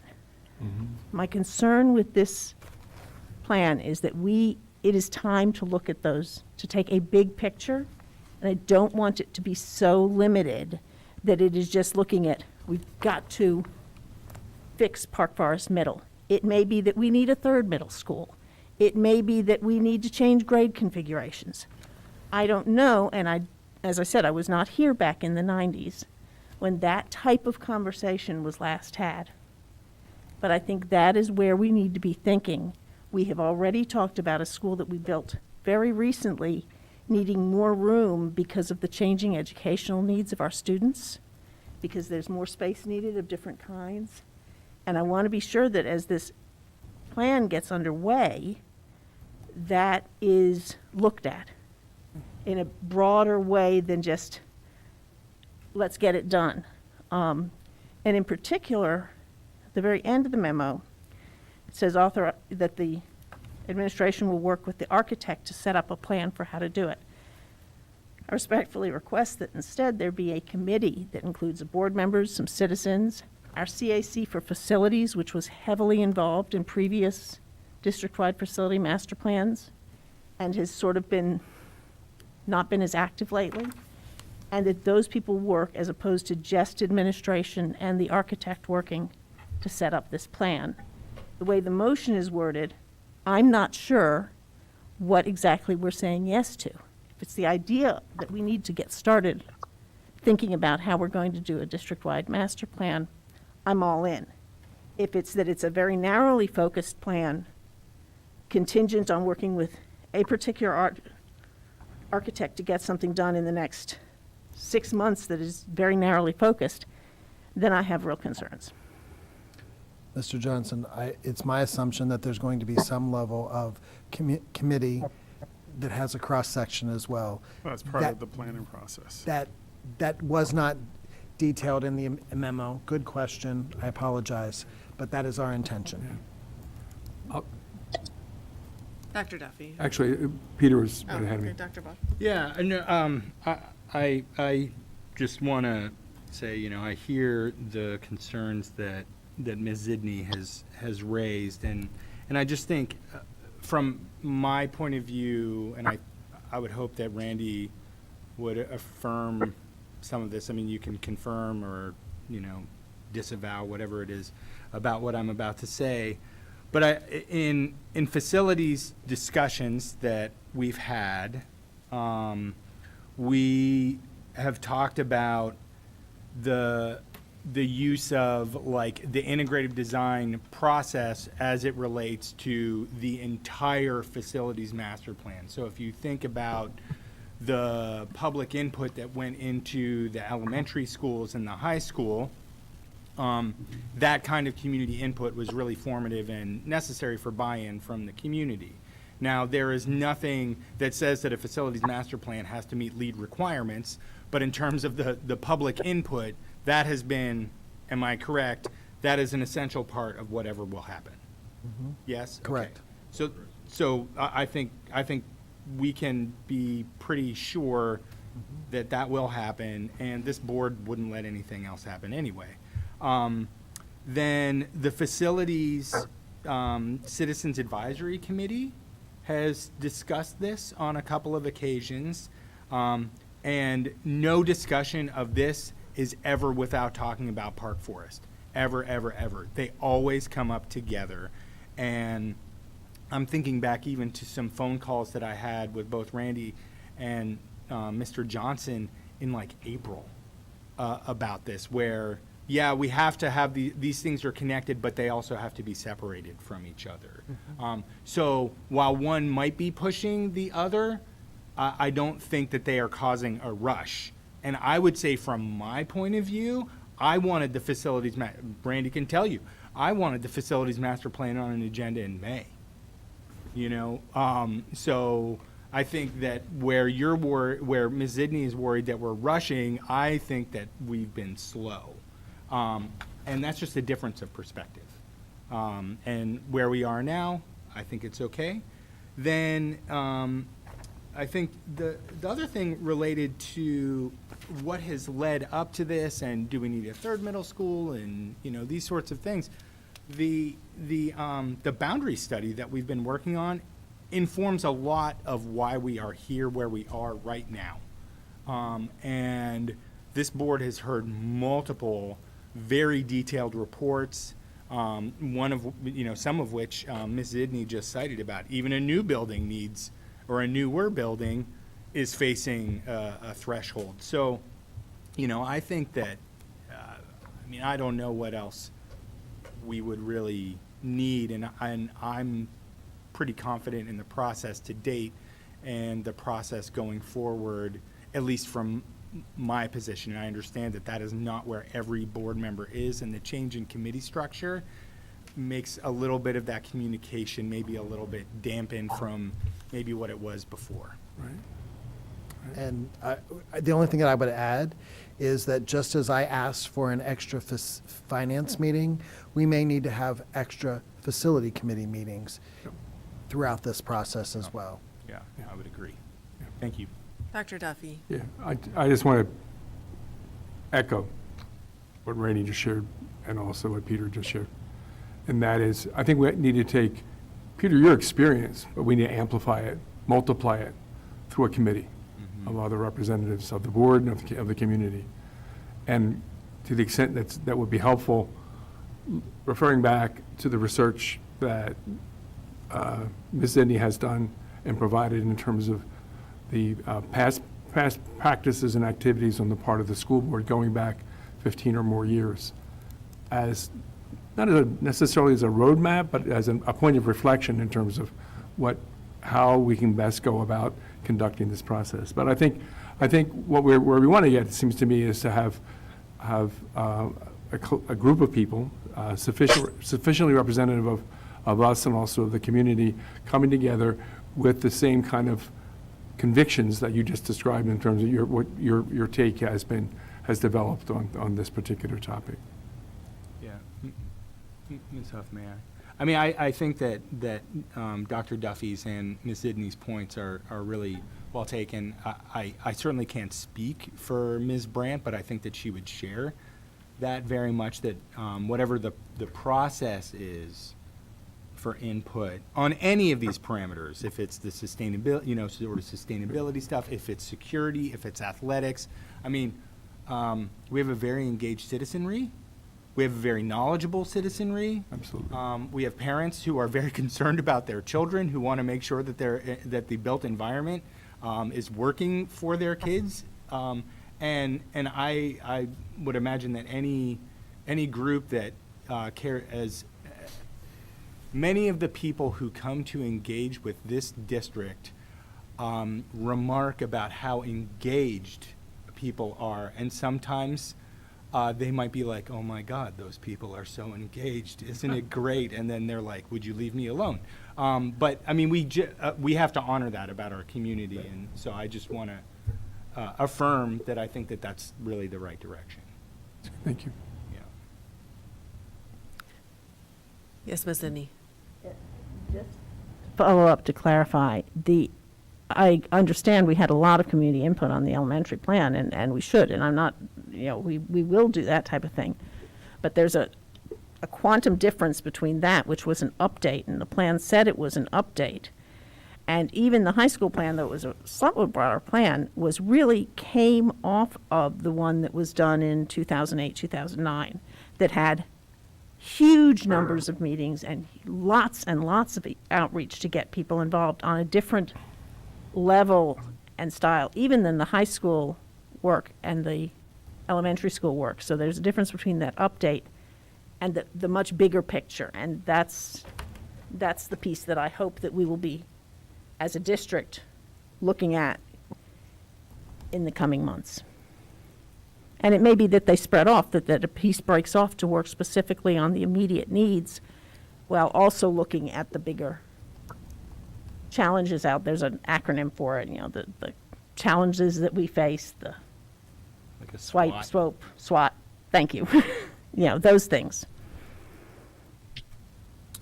Please note that I know of no district-wide facilities plan that is not or does not involve all the stakeholders of the community, especially when you're talking about multiple buildings, multiple fields, and the areas of our district.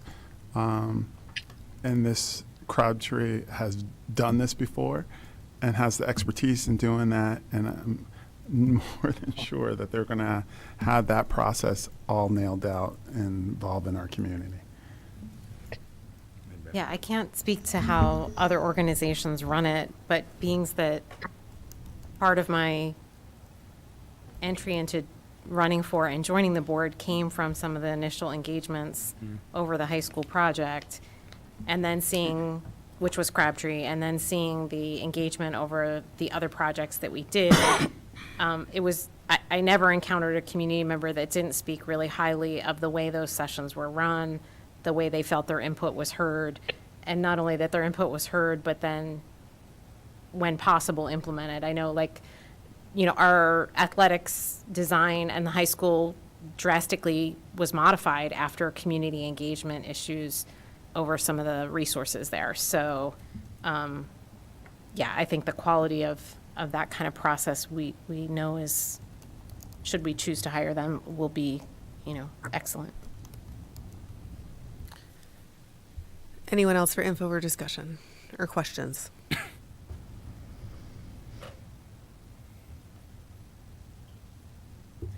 All right, seeing none, is there any public comment on this item?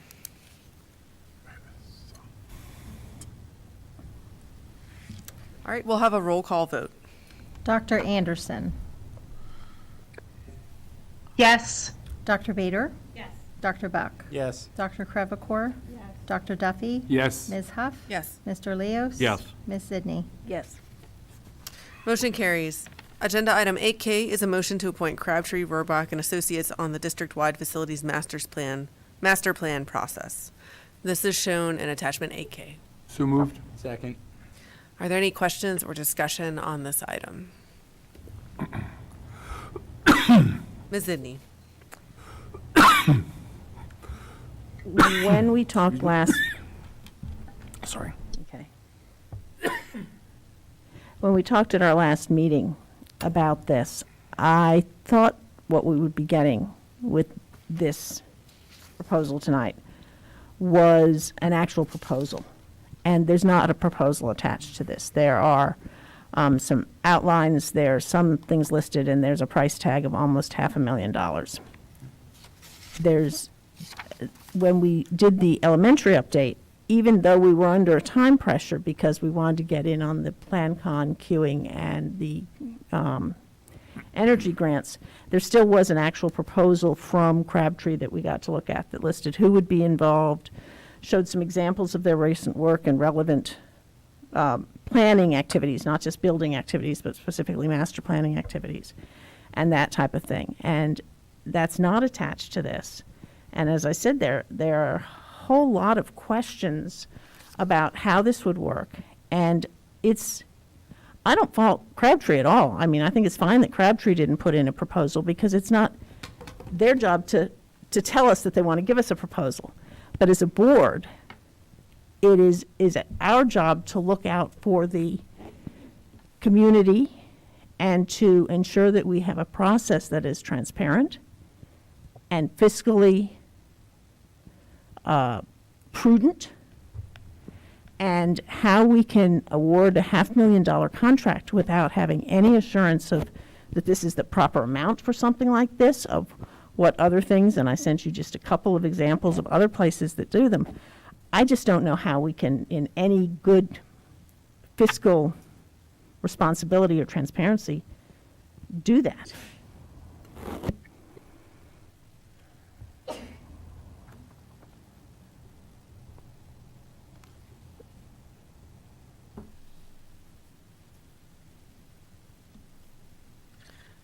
Is there any other info or questions or discussion on this item? Well, just following on Ms. Sidney's comments, I would, if you look at just the content of the way of what we've been presented, including the memo from Crabtree, it simply says we've done good work for you before, so we trust us, and we want to go forward, and we appreciate the work in a sense. But I think that Ms. Sidney's point is well taken. A little more substance for this to support this cost of $500,000 would make sense. And so if we could rework this action item into one that would approve the invitation to Crabtree and Associates to provide us with a proposal that would represent their work under this contract, something along those lines might make more sense. I'll just throw that out there as a proposal to the other members of the board. Do we want to invite them to provide a proposal to us that would be the basis for our working together. Well, the question I have, I'm sorry, Peter.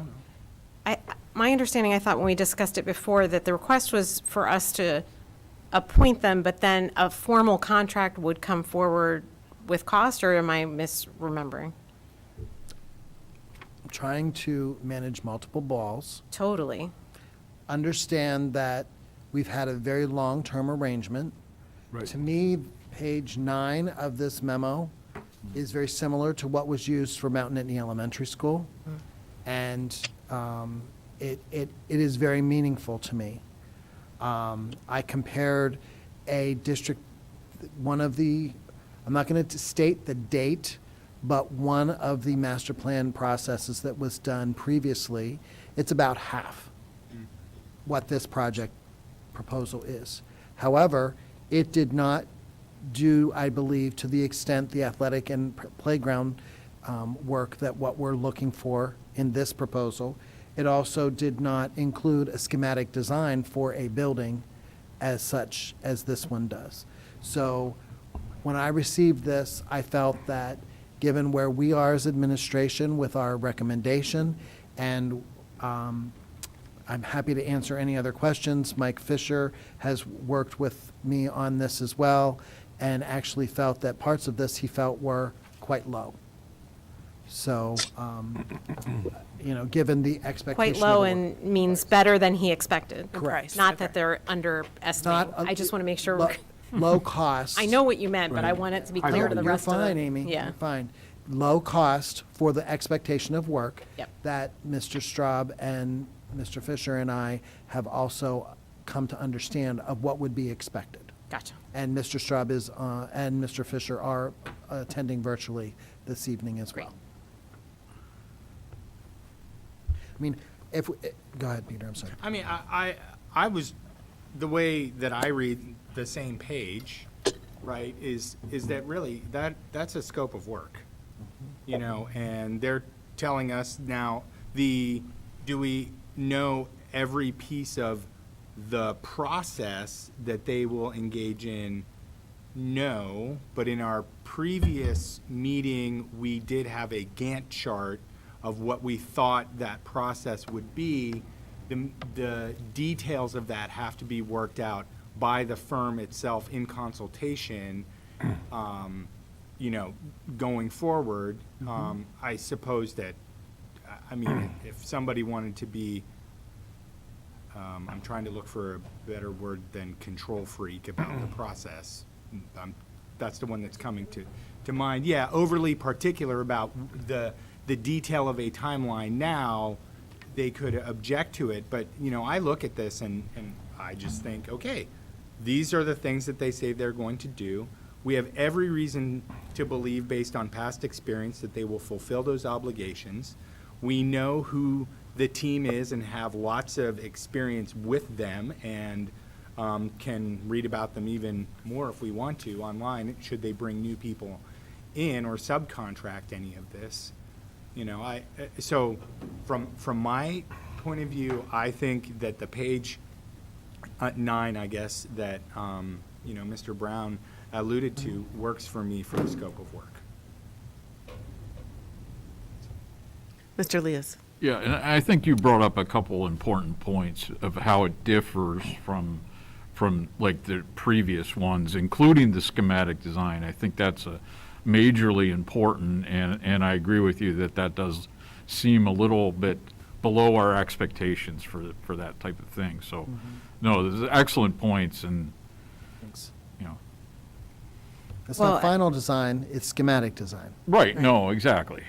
Right. Just making sure that, Well, and the addition of the sustainability piece is, and security. yeah, those are more layers, but I highlight the sustainability one in particular because while we certainly have evidence that Crabtree has a great understanding, being that they built us a building that turned out to be platinum, some of the sustainability things, I'm sure Peter would say, are pretty unique skill sets to have, and so that they have the capacity and ability to fulfill that, and we don't have to farm that out to someone else. is an added bonus that we can, that they will be able to package that with everything else that we're doing, because that's been a goal for a long time, is to try and gather some of that data.